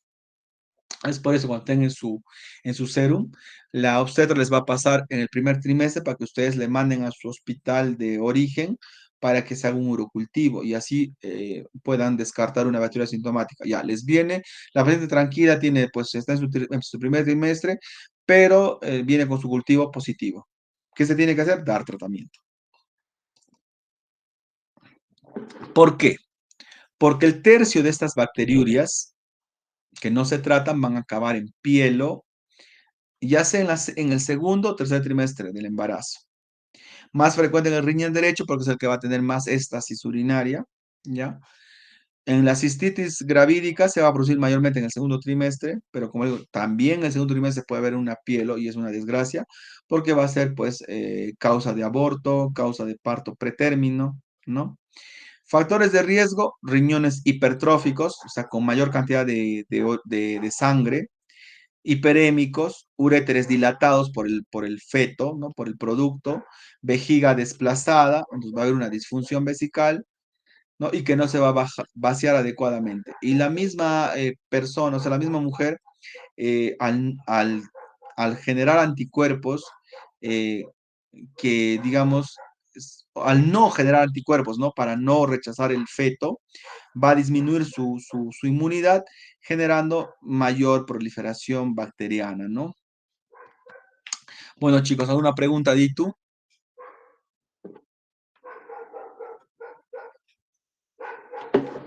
Ninguna, doctor. Listo. Ahora pasamos a próstata. Bueno, no, cáncer de próstata no. Vamos a hacer la parte benigna. El grupo anterior llegó a ser cáncer de próstata, mi colega Chávez. Sí, doctor. Ya, perfecto. Entonces, este grupo también lo va a hacer. Entonces, me voy a medicar a lo que es patología benigna. Ya, vamos.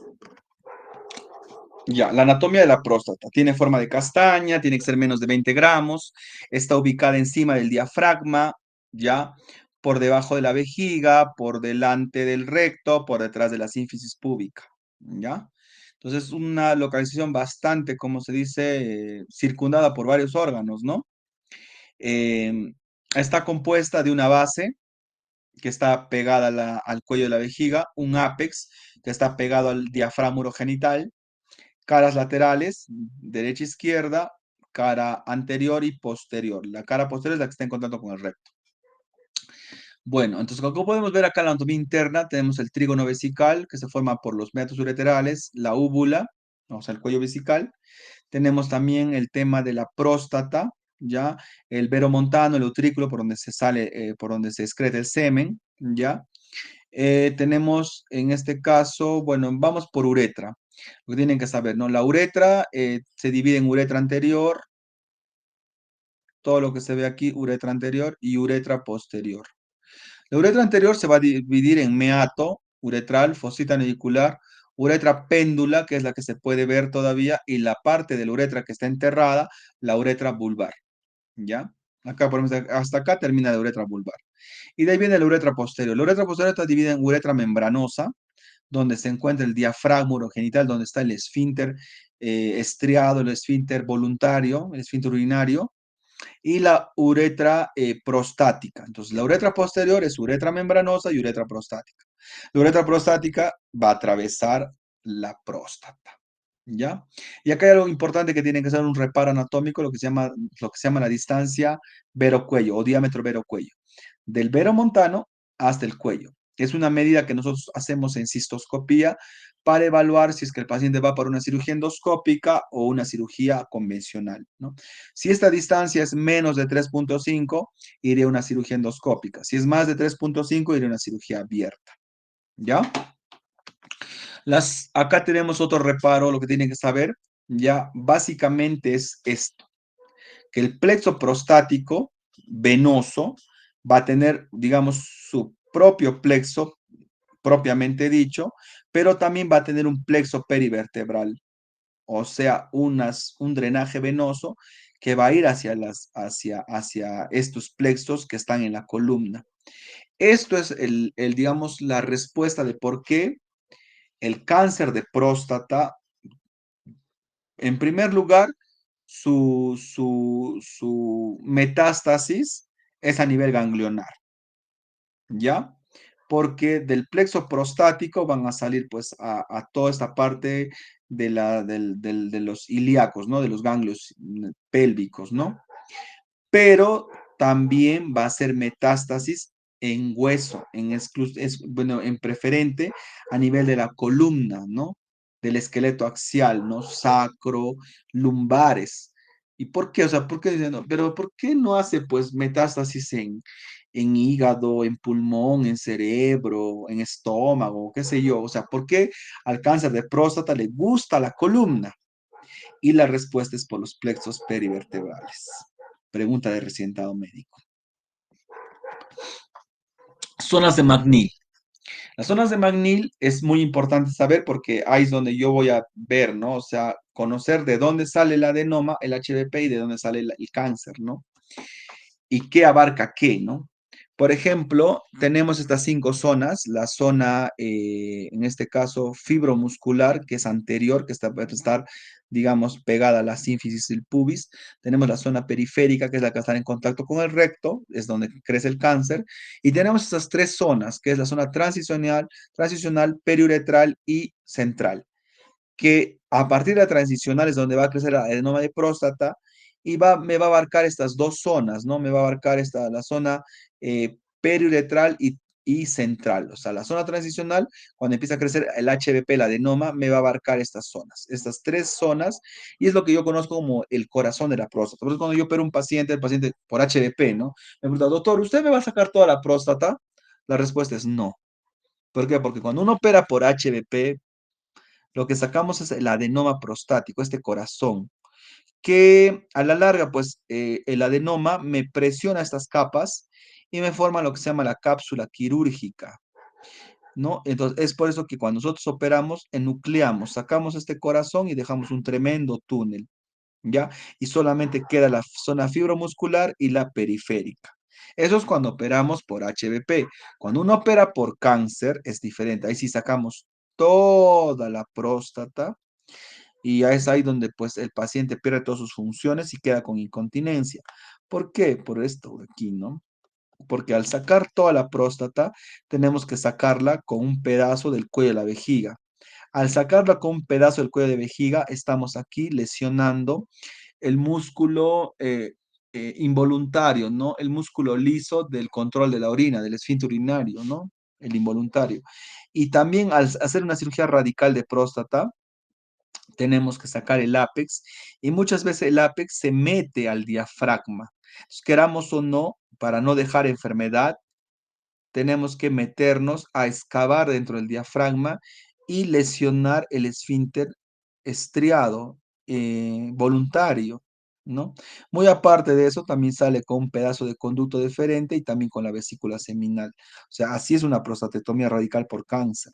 Y es por eso que el varón pierde pues la función sexual y queda con algún grado de incontinencia urinaria que en la mayoría de los casos hasta el año de posoperado puede bajar a leve o desaparecer en el mejor de los casos. Ya ahí, para eso que es lo que sirve las zonas de Magnino, para que ustedes sepan. Prostatectomía radical, sacó todo, y prostatectomía o adenomectomía, como se llama APTB, adenomectomía o RTU, solo sacamos el corazón. Ya esto lo leen, histología, y esto, la fisiopatología. La fisiología más que todo, ¿no? Sabemos que el hipotálamo libera las gónadoliberinas, las cuales van a actuar a nivel de la hipófisis, la hipófisis le va a secretar la LH, la leutinizante, y esta va a actuar a nivel de las células Leydig en el testículo. Estas vamos a decir testosterona, y la testosterona va a actuar a nivel del órgano blanco, en este caso a nivel del tejido prostático. Ingresa la testosterona y tenemos dos células diana. Tenemos el estroma, la célula estromal y la célula glandular. A nivel de la célula estromal, la testosterona ingresa al citoplasma y la enzima 5-alfa reductasa tipo 2 la va a convertir en dihidrotestosterona, que es 30 veces más potente que la testosterona. Esta ingresa a nivel del núcleo y la cual va a generar la traducción de factores de crecimiento, las cuales van a salir y de manera autocrina y paracrina van a generar hiperplasia y hipertrofia, tanto del estroma como de la zona glandular, o sea, tanto del músculo liso como de la zona epitelial que es productora de glandular, pues, ¿no? Y así la próstata crece. Entonces, el componente estático. Bueno, entonces, hasta aquí está claro, chicos, esto tienen que saber, ¿ya? Entonces, ya saben que el crecimiento del tejido prostático es secundario a esta enzima, ¿no? Que va a generar que la testosterona se vuelva muy activa, 30 veces más activa, dihidrotestosterona, ¿no? Que enzima la 5-alfa reductasa tipo 2. Entonces, el crecimiento prostático está derivado o va a depender de esta enzima. Entonces, para evitar que la próstata crezca, ¿qué tengo que hacer? Bloquear esta enzima. Ya le estoy adelantando la fisiopatología. Nos vamos a enfrentar a la próstata. Tenemos prostatitis aguda, crónica, el HBP y el cáncer. Yo me voy a ubicar en lo que es patología benigna. Prostatitis. A veces cuando yo viene un joven de 25 años, 20 años, a veces son jóvenes de 20 años, a veces sin querer vienen con la mamá y yo les digo, no, bueno señora, le hago todos los estudios, toda la evaluación, todo el examen, tiene prostatitis. Y la señora salta, pero ¿cómo es posible que mi hijo tenga prostatitis? Que la prostatitis es de los viejitos. Mire, la prostatitis mayormente es una infección del tejido prostático y se da en jóvenes. Ahora vamos a ver que hay varios tipos de prostatitis, hay varias etiopatogenias, ¿no? Pero la principal es la infecciosa, ¿ya? Entonces, señora, la prostatitis es una inflamación, mayormente por una infección, ¿no? Por una colonización, una invasión bacteriana a nivel del tejido prostático. Lo que usted me está diciendo que sufre tal vez su papá es una hiperplasia benigna de próstata, que es otro tipo de enfermedad. Dejar claro, ¿ya? Entonces, ¿qué es la prostatitis? Comprende un amplio espectro de síntomas inespecíficos del tracto genitourinario, fundamentalmente dolor perineal, genital, síntomas miccionales, disuria, poliaquia, disfunción sexual y en todas sus manifestaciones. ¿Ve? Vemos un infiltrado leucocitario, ¿no? Importante, en este caso mononuclear, que me estaría dando, sería el diagnóstico pues, patológico de prostatitis, ¿no? Como decía, ¿no? La prostatitis es propio de los menores de 50 años, el HBP y el cáncer en mayores de 50. Clasificación, ahí tenemos los 4 tipos de prostatitis. La bacteriana aguda es la que, pues, por infección urinaria llegó la bacteria hasta la próstata. La bacteriana crónica, que es una infección recurrente o síntomas recurrentes por lo menos en 3 meses ¿no? Donde pues le hago el cultivo o le hago la prueba de Stame y me sale la bacteria, ¿ya? Tenemos el tipo 3 donde se dice que es una prostatitis abacteriana. O sea, el paciente tiene los síntomas mínimo 3 meses, pero no encontramos bacterias. En la 3A encontramos leucocitos en semen, mayormente más de 5. Entonces decimos, este es una prostatitis abacteriana tipo 3A, ¿no? O también llamado como síndrome del dolor pélvico crónico inflamatorio. ¿Por qué? Porque hay leucocitos en el semen.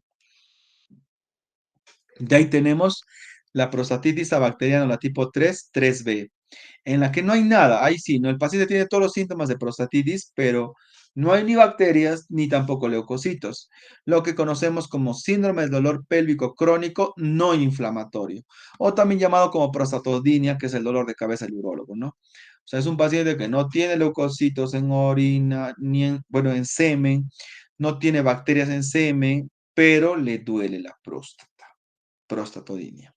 Y bueno, tenemos la categoría 4 que es pues por un paciente que se le hizo una biopsia para descartar cáncer, pero le salió prostatitis. Y bueno, no tenía, digamos, algún síntoma, pues, ¿no? En este caso, mayormente asintomático, pero que se le hizo la biopsia por otra causa.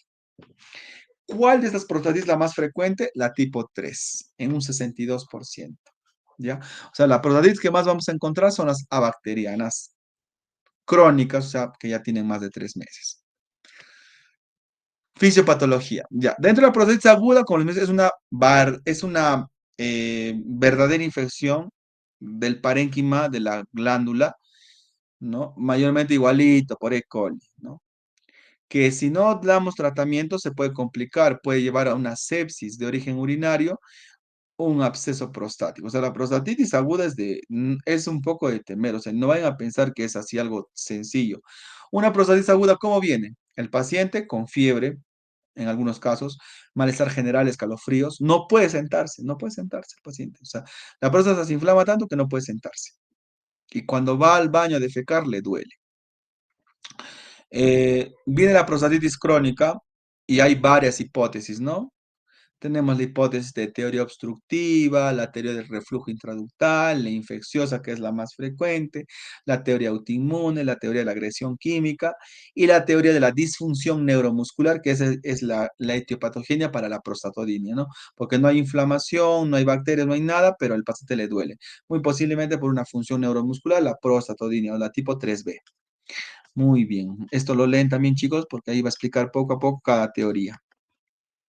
El cuadro clínico. Tenemos dolor pélvico, que puede ser suprapúbico, perineal entre los testículos y el ano, lumbosacro, escrotal, peniano y en la cara interna de los muslos. De ahí vienen las manifestaciones sexuales, que pueden ser disminución de la libido, disfunción eréctil, eyaculación dolorosa, eyaculación precoz, hemospermia o infertilidad. Mayormente vienen por hemospermia, así, ya piden auxilio a los pacientitos, ¿no? A veces esperan eso.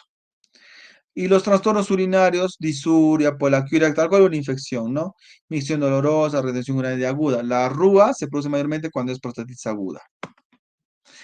Exploración. Vamos a ver al tacto rectal, aumento de tamaño de la glándula, muy sensible a la palpación. Puede haber un dolor y un vivo reflejo miccional, el paciente se puede orinar del dolor. Incluso puede haber también emisión de secreción uretral que podría ser purulento, más que todo en las agudas, ¿no? En las prostatitis agudas. El estudio bioquímico no es muy usual porque no es tan práctico y no se usa. Mayormente el PSA a veces lo pido como para diferenciar cuando no mezclara la clínica entre agudo y crónico. Mayormente el PSA está normal en los crónicos y sí se eleva en los agudos. Y viene el gold estándar. ¿Cuál es el método, el gold estándar para el diagnóstico de prostatitis? ¿No?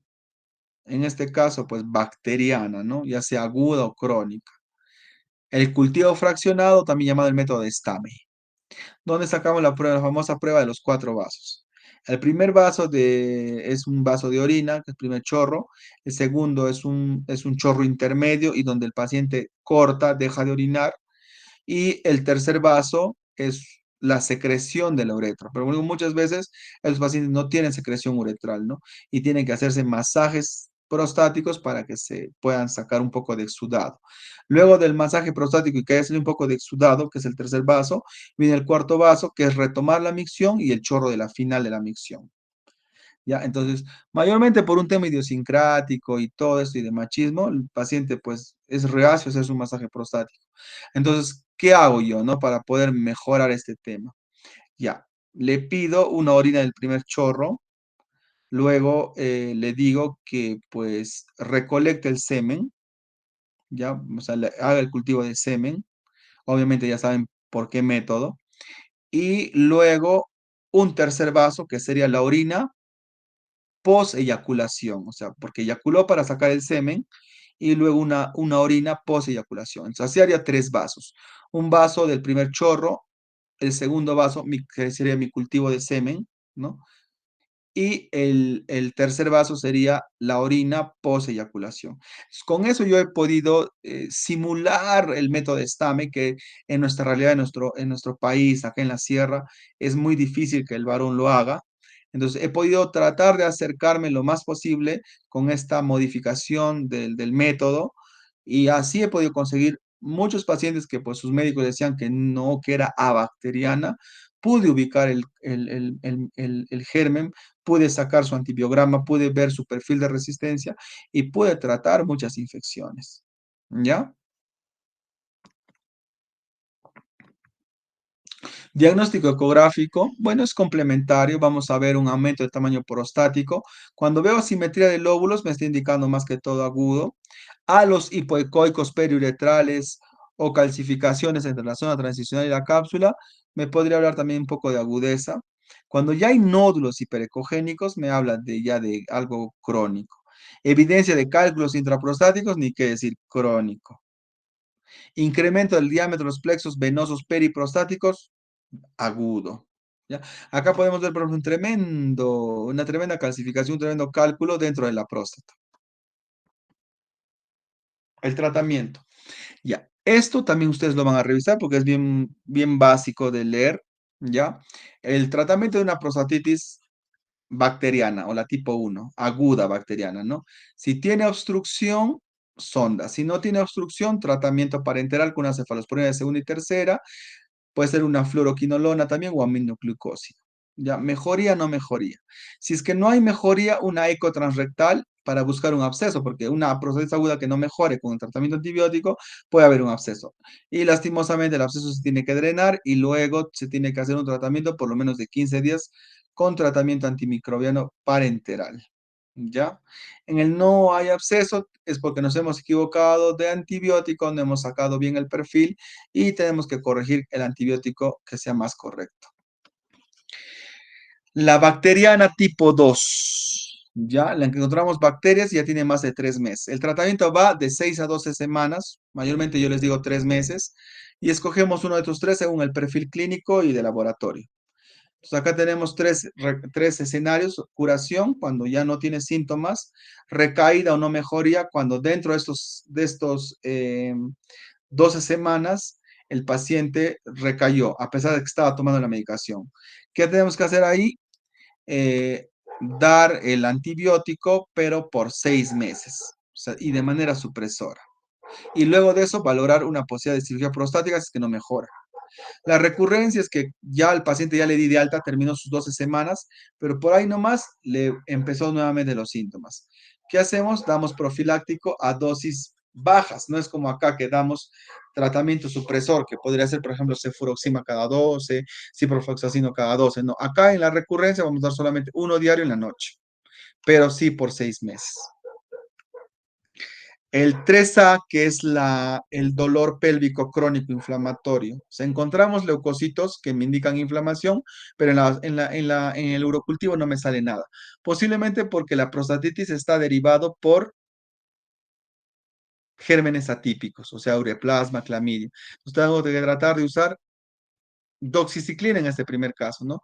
Por unas 6 semanas. Mejoría, 6 semanas más.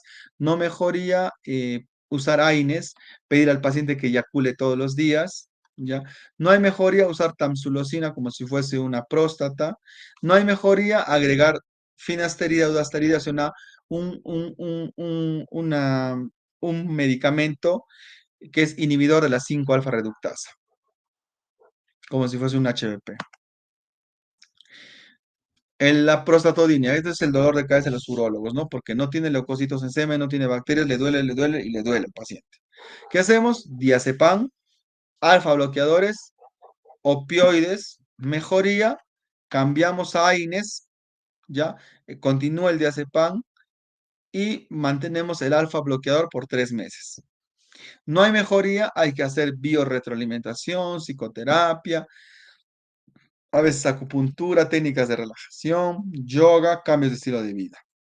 Entonces, en la prostatodinia, acá entra el factor neuromuscular que le estaba mencionando, ¿no? Acá está el resumen y pasamos a HBP. ¿Alguna pregunta hasta ahora para prostatitis? Chicos, les escucho.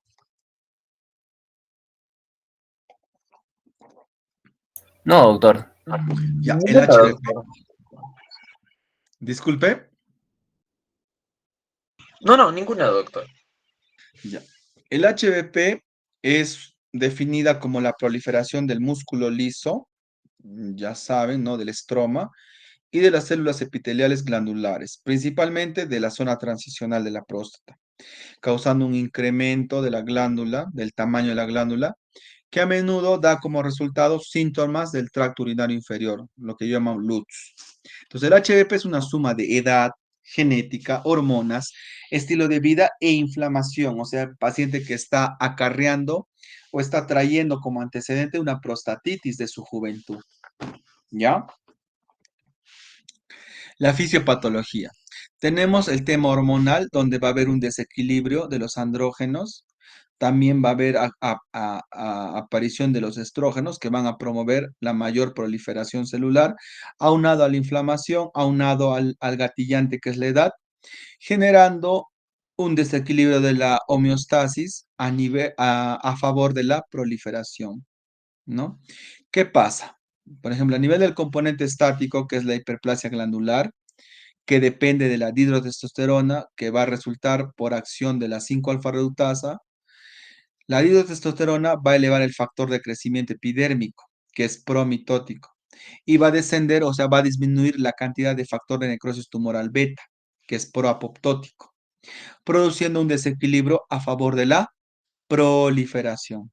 ¿Se entiende esto, no? El componente estático. O sea, por culpa de esta hormona es que se genera la activación del factor de crecimiento epidérmico y el bloqueo del factor de necrosis tumoral beta, ¿no? Generando mayor proliferación. ¿Ya? Y en el componente dinámico está la hiperplasia del músculo liso estromal. El músculo liso prostático está contraído por acción de la noradrenalina sobre los receptores alfa 1 adrenérgicos. Entonces, ¿qué hago yo para romper esta fisiopatología? ¿Cómo bloqueo el componente estático? Bloqueando esta enzima. O sea, necesito un medicamento que inhiba la 5-alfa reductasa. Al no haber 5-alfa reductasa, no va a haber dihidrotestosterona y no va a haber proliferación.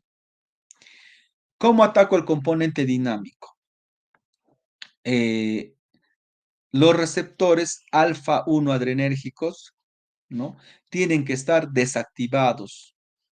O sea, tengo que dar al paciente medicamentos que me bloqueen esos receptores, así la noradrenalina no va a poder activar esos receptores y así no se va a contraer el músculo liso.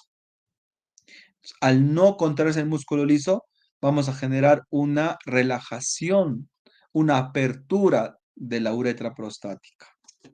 ¿Ya? Muy bien.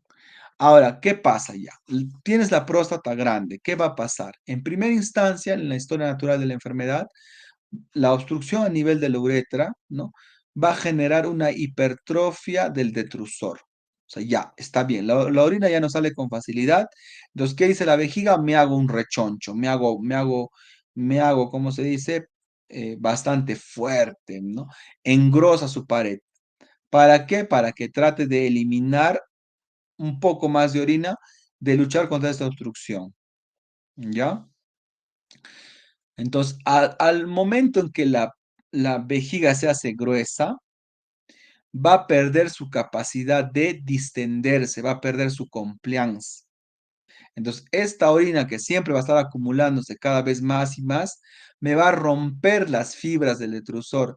Y es por eso que en una citoscopía vemos la vejiga de Lucha, vemos como que cordones que cruzan, como si fuesen un panal de abeja con huecos entre cordón y cordón, o sea, hasta pseudodivertículos.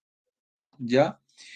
¿Por qué? Porque como ya la vejiga perdió su flexibilidad, su compliance, entonces ya no se va a poder distender más y más bien esas fibras, como que ya está la vejiga rígida por la hipertrofia del detrusor, se van a romper las fibras. Entonces, a pesar de ser un músculo de detrusor rechoncho, va a ser rechoncho, pero roto, débil. Entonces, cada vez eso me va a generar mayor retención a nivel de vejiga. Esta retención me va a generar reflujo y me va a generar daño renal crónico a la larga, si es que ya no lo tiene. El diagnóstico se va en tres dimensiones. O sea, ¿cómo diagnostico HDP? Evaluar o medir el volumen de la próstata, evaluar el grado de obstrucción con flujometría y evaluar la sintomatología, ¿no? Dentro del volumen prostático, ¿cómo lo puede evaluar? Contacto rectal o con ecografía.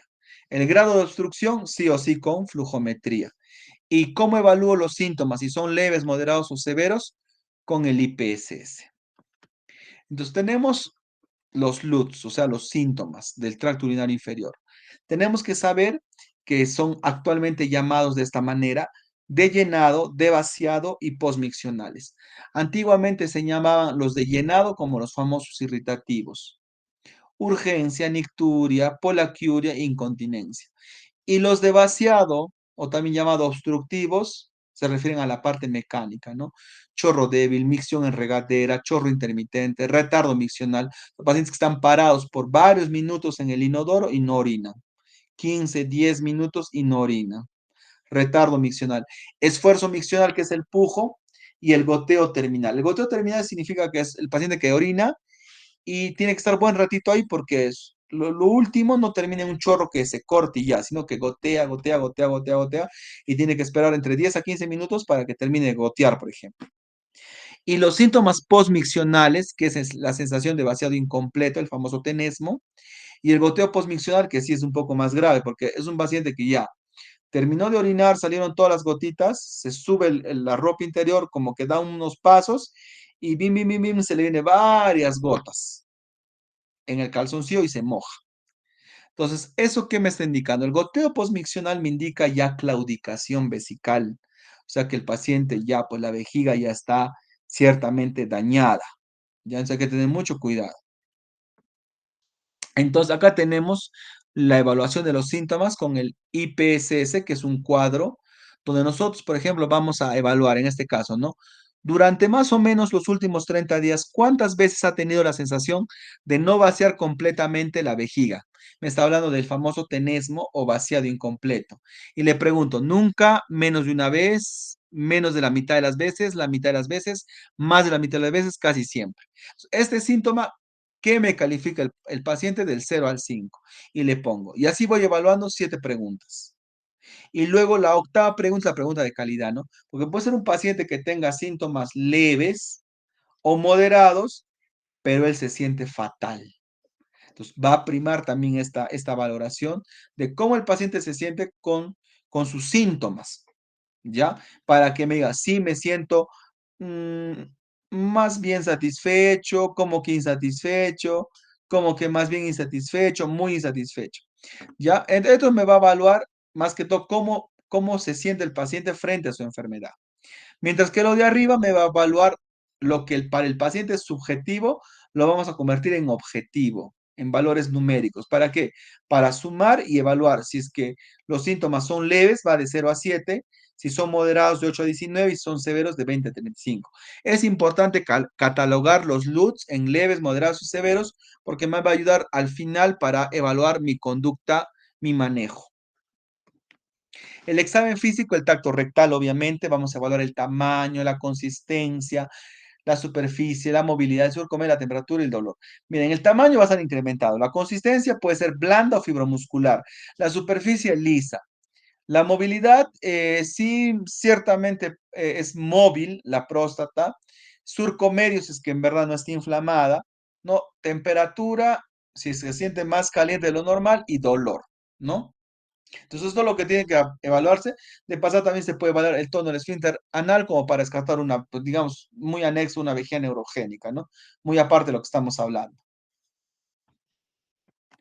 Exámenes de laboratorio, bueno, pedir un análisis de orina para qué, para buscar hematuria, leucocitura y nitritos para descartar que no hay una infección, proteinuria, glucosuria para ver cómo está la parte renal, ¿no? Dentro de, de lo que se puede ver también es creatinina sérica, que también me ayuda a evaluar qué tanto están funcionando estos riñones, si es que la próstata está generando algún tipo de obstrucción, uropatía obstructiva, qué sé yo, ¿no? Su indicación me indica pedir una ecografía renal, ¿no? Obviamente, o sea, veo una creatinina elevada, tengo que, caballero, pedir una ecografía de riñones. ¿Buscando qué? Hidronefrosis, buscando qué? Hipotrofia renal, atrofia renal. El PSA. El PSA es una enzima. Es una enzima que va a tener la función de qué? De liquefactar el coágulo seminal. O sea, gracias al PSA, el semen tiene esa consistencia, ¿no? Que va a ayudar más que todo, ¿no? En lo que es la capacitancia de los espermatozoides, ¿no? En el tema de la fertilidad, ¿ya? El valor normal va de 0 a 4, de 0 a 4, si saque, por ejemplo, 2, ya es un PSA normal, el paciente va para control anual, ya no pasó nada. El problema es de 4 a 10. Cuando el paciente está entre 4 a 10, se tiene que hallar el índice del PSA. Pero ¿cómo hallo esto? Tengo que pedirle, porque estos son PSA total, tengo que pedir el PSA libre para dividir sobre el total y multiplicarlo por 100%. Y ahí me sale el índice del PSA. ¿Para qué? Para yo determinar si es que hay riesgo o no hay riesgo. Si el índice me sale más del 20%, no hay riesgo, señor, vuelva a su casa. Y control anual. Pero si es que me sale menos del 10%, perdón, menos del 20%, ¿ya? Ahí sí, no, pues, ¿no? Digo, uy, me sale, por ejemplo, 15, 10, 9, no, este paciente tiene riesgo, ¿ya? De nuevo, entonces, cuando el paciente me sale del el PSA total de 4 a 10, le tengo que pedir el libre para dividir el libre sobre el total y multiplicarlo por 100 y evaluar un porcentaje. Si el porcentaje sale más del 20%, 30, 35, no tiene riesgo de cáncer, el paciente se va a su casa, control anual. Pero si el índice me sale menos del 20%, por ejemplo, 15, 10, entonces acá sí hay peligro de cáncer y paciente va a biopsia. El otro escenario es cuando el paciente ya viene más de 10, con más de 10 de perdón, del PSA, entonces definitivamente hay que hacer una biopsia de frente. ¿Ya? La ecografía ya hemos conversado, acá están los volúmenes que tienen que ustedes memorizar, saberse. Aquí al ojo esta próstata pues debe tener por lo menos 200 gramos, ¿ya? Otro reparo imagenológico es el IPI, ¿no? Es el índice de protrusión prostática intravesical, o sea, qué cantidad de próstata se mete a la vejiga. Entonces medimos desde la base de la vejiga, desde el cuello de la vejiga hacia adentro. Si mayormente es más de 10 milímetros, estamos hablando de un IPI de grado 3 y me estaría dando un punto más para yo sumarle y decir, no, esta próstata es para operar, ¿no? O sea, mientras esto que ha crecido sea menos de 10, me puedo aguantar, pero si es más de 10, me va a generar obstrucción. Entonces ya es una indicación de cirugía, el IPI también. Muy aparte que, como les mencionaba a mis alumnitos en la mañana, en la tarde, les decía, grado 1, grado 2, tratamiento médico, grado 3, cirugía endoscópica, grado 4, cirugía abierta. Otras pruebas diagnósticas adicionales mencioné para evaluar el grado de obstrucción, la flujometría. Como les mencioné, mínimo el flujo máximo tiene que ser 15. El flujo máximo 15. En varón, en mujer 20. Pero estamos hablando de HBP, entonces nos enfocamos en el varón, ¿no?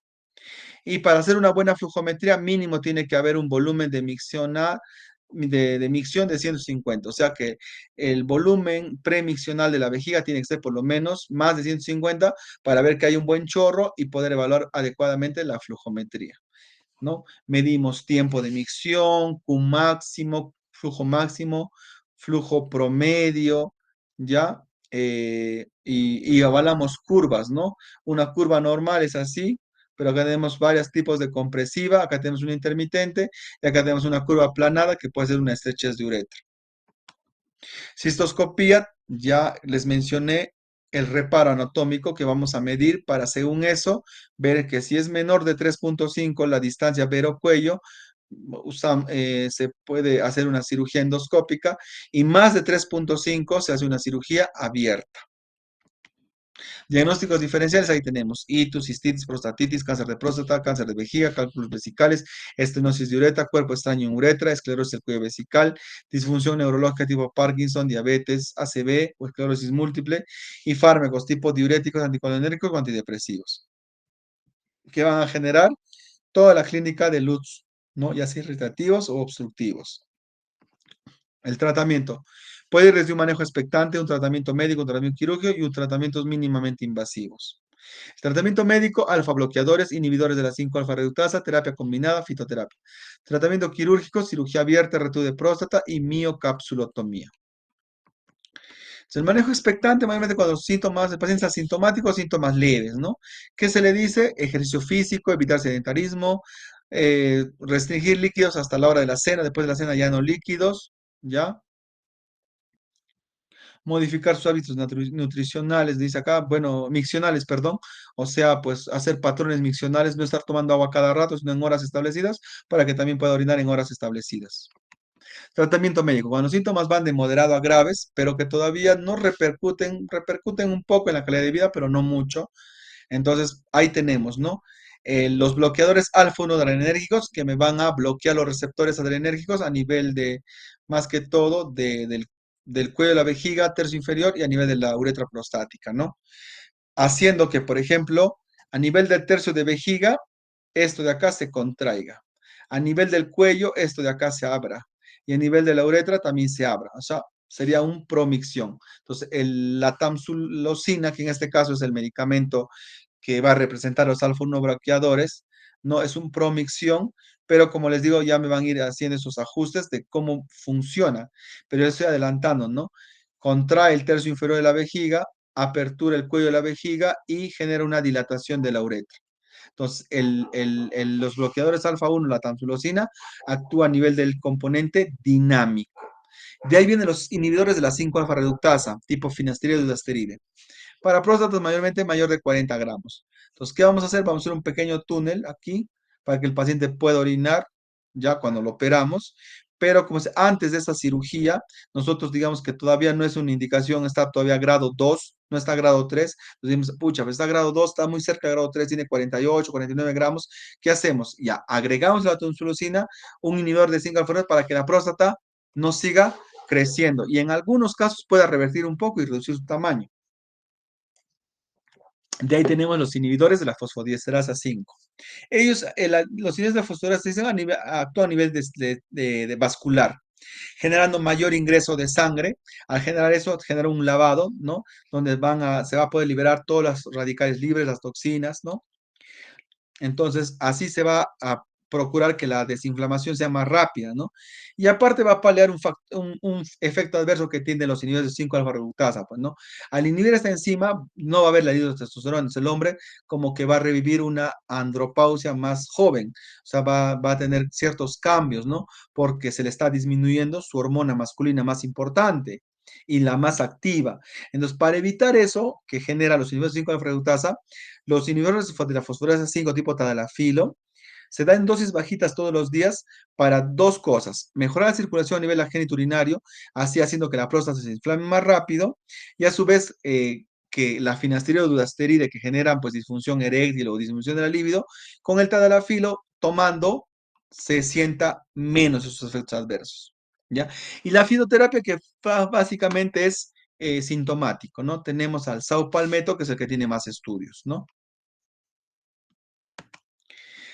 Tratamiento quirúrgico. Esto ha cambiado. Antiguamente se decía, no, para operar a un paciente tiene que haber una indicación absoluta, pero no vamos a esperar eso, pues ¿no? No vamos a esperar que el paciente esté con insuficiencia renal, con hidronefrosis severa, con hematuria que sea refractaria al tratamiento médico, no vamos a esperar tanto, no vamos a esperar que el paciente sangre.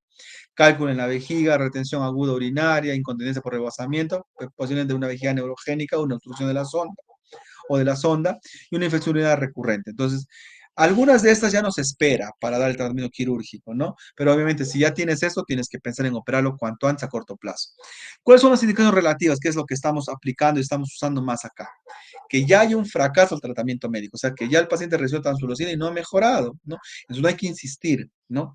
Síntomas invalidantes para el paciente, ya. Yo le saco su score y me sale, pues, por ejemplo, 7. Me sale 7, entonces yo digo, uy, no, entonces sus síntomas son leves. Pero yo hablo con el paciente y el paciente se siente fatal. Dice, no, no, no, no, no, no. Entonces, tomo, no, pues no, aquí manda lo que siente el paciente, entonces tengo que escucharlo. Y un paciente que ya ha hecho RUA, o sea, que ya le colocaron sonda también, o sea, ya es un candidato a manejo quirúrgico, ¿no? Y pacientes que no han respondido al tratamiento con pastillas. Ya acá tratando aquí la nomectomía, donde sacamos la próstata, nucleamos y quedamos la cápsula quirúrgica, les mencioné, ¿no? La RTU, que es la cirugía endoscópica, como es la adenomectomía, es la cirugía abierta que se hace en grado 4, y la RTU es la cirugía endoscópica sin corte que se hace en el grado 3. El tema es que en los hospitales públicos se hace el RTU monopolar, que es la más barata, la que es la más asequible, ¿no? El tema es que para que una corriente monopolar funcione, tenemos que usar agua destilada. Entonces, esta agua destilada va a entrar al paciente y pues como estamos resecando y nos pegamos a la cápsula, muy posiblemente se queden vasos ahí, ¿no? Como que se dice a flor de piel, absorbiendo, ¿no? Y se va a ir absorbiendo este agua destilada, que es peligroso. Por eso que estas cirugías de RTU tienen que ser en menos de 1 hora y media y eh, menos de 90 minutos y menos de 80 gramos, o sea, próstatas de grado 3. ¿Para qué? Para que en ese tiempo, en ese corto tiempo de 1 hora, hora y media máximo, no se absorba tanto agua destilada, porque al ingresar agua destilada en exceso en nuestro cuerpo, va a generar ¿qué? Hiponatremia dilucional, va a generar hemólisis, generando obstrucción o sea, generando necrosis tubular aguda, NTA a nivel del riñón. Entonces, un paciente que se somete a RTU y no ha tenido estos cuidados, o sea, el médico no ha tenido estos cuidados, puede acabar haciendo un síndrome post-RTU, una hiponatremia dilucional con insuficiencia renal aguda y pueda incluso hasta acabar en UCI. Listo, chicos. ¿Alguna pregunta?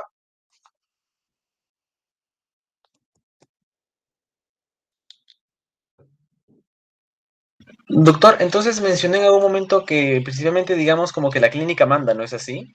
Independientemente de cómo lo categoricemos al paciente, si este nos refiere un malestar grande, hay que Como les estudiarlo de todas digo, maneras. en cierta parte sí.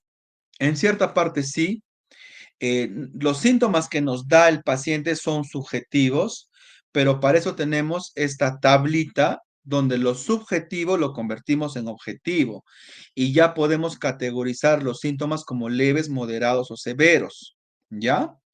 Mayormente los que se están operando tienen síntomas moderados y severos, ¿no? Pero manda esta pregunta de calidad de vida, cómo se siente el paciente, ¿no? El paciente podría tener un síntomas leves, pero se siente fatal, pero solo por eso no lo voy a operar. O sea, tengo que hacerle flujometría, cistoscopía y evaluar riesgo-beneficio, ¿ya? Entonces, este caso leve, difícil que sea para operar y mayormente si los síntomas son leves, también es un poco difícil que el paciente te diga que se siente fatal, ¿no? Pero hay de todo.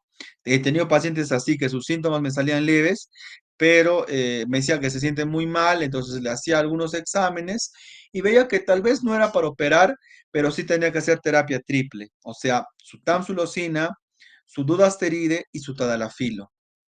Y con eso ha habido bastante mejoría después del tratamiento médico. Pero si a pesar de eso, pues de terapia triple, el paciente aún así se sentía insatisfecho, ahí recién podríamos hablar de una cirugía, ¿no?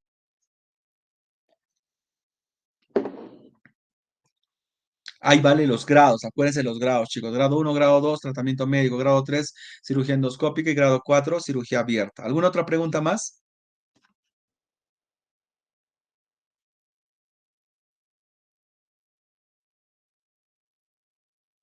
¿Algo más, chicos? ¿Todo claro? No, doctor, ni nada Todo. más. Sí, dime, Diego. No, doctor, muchas gracias por responder la duda que tenía. Ya, chicos, estudien bastante. Ya, como estaba hablando de mis alumnos hoy día, pues un poco decepcionados los docentes por el tema del examen de la salud. Pues muchas plazas han quedado desiertas, pero no tanto porque sea un bajo nivel de ustedes, sino que tal vez no ha sido un examen que pues demuestre la verdadera capacidad de los alumnos, pero pues uno tiene que responder a eso, ¿no? Han habido alumnos que se han ingresado, han habido una nota de 16, ¿no? Entonces hay que buscar la excelencia, chicos. Ustedes pueden estudiar medicina donde sea, pero como el conocimiento ya está abierto a todo, ya la información está a sus manos, de ustedes depende que sean buenos médicos, ¿ya?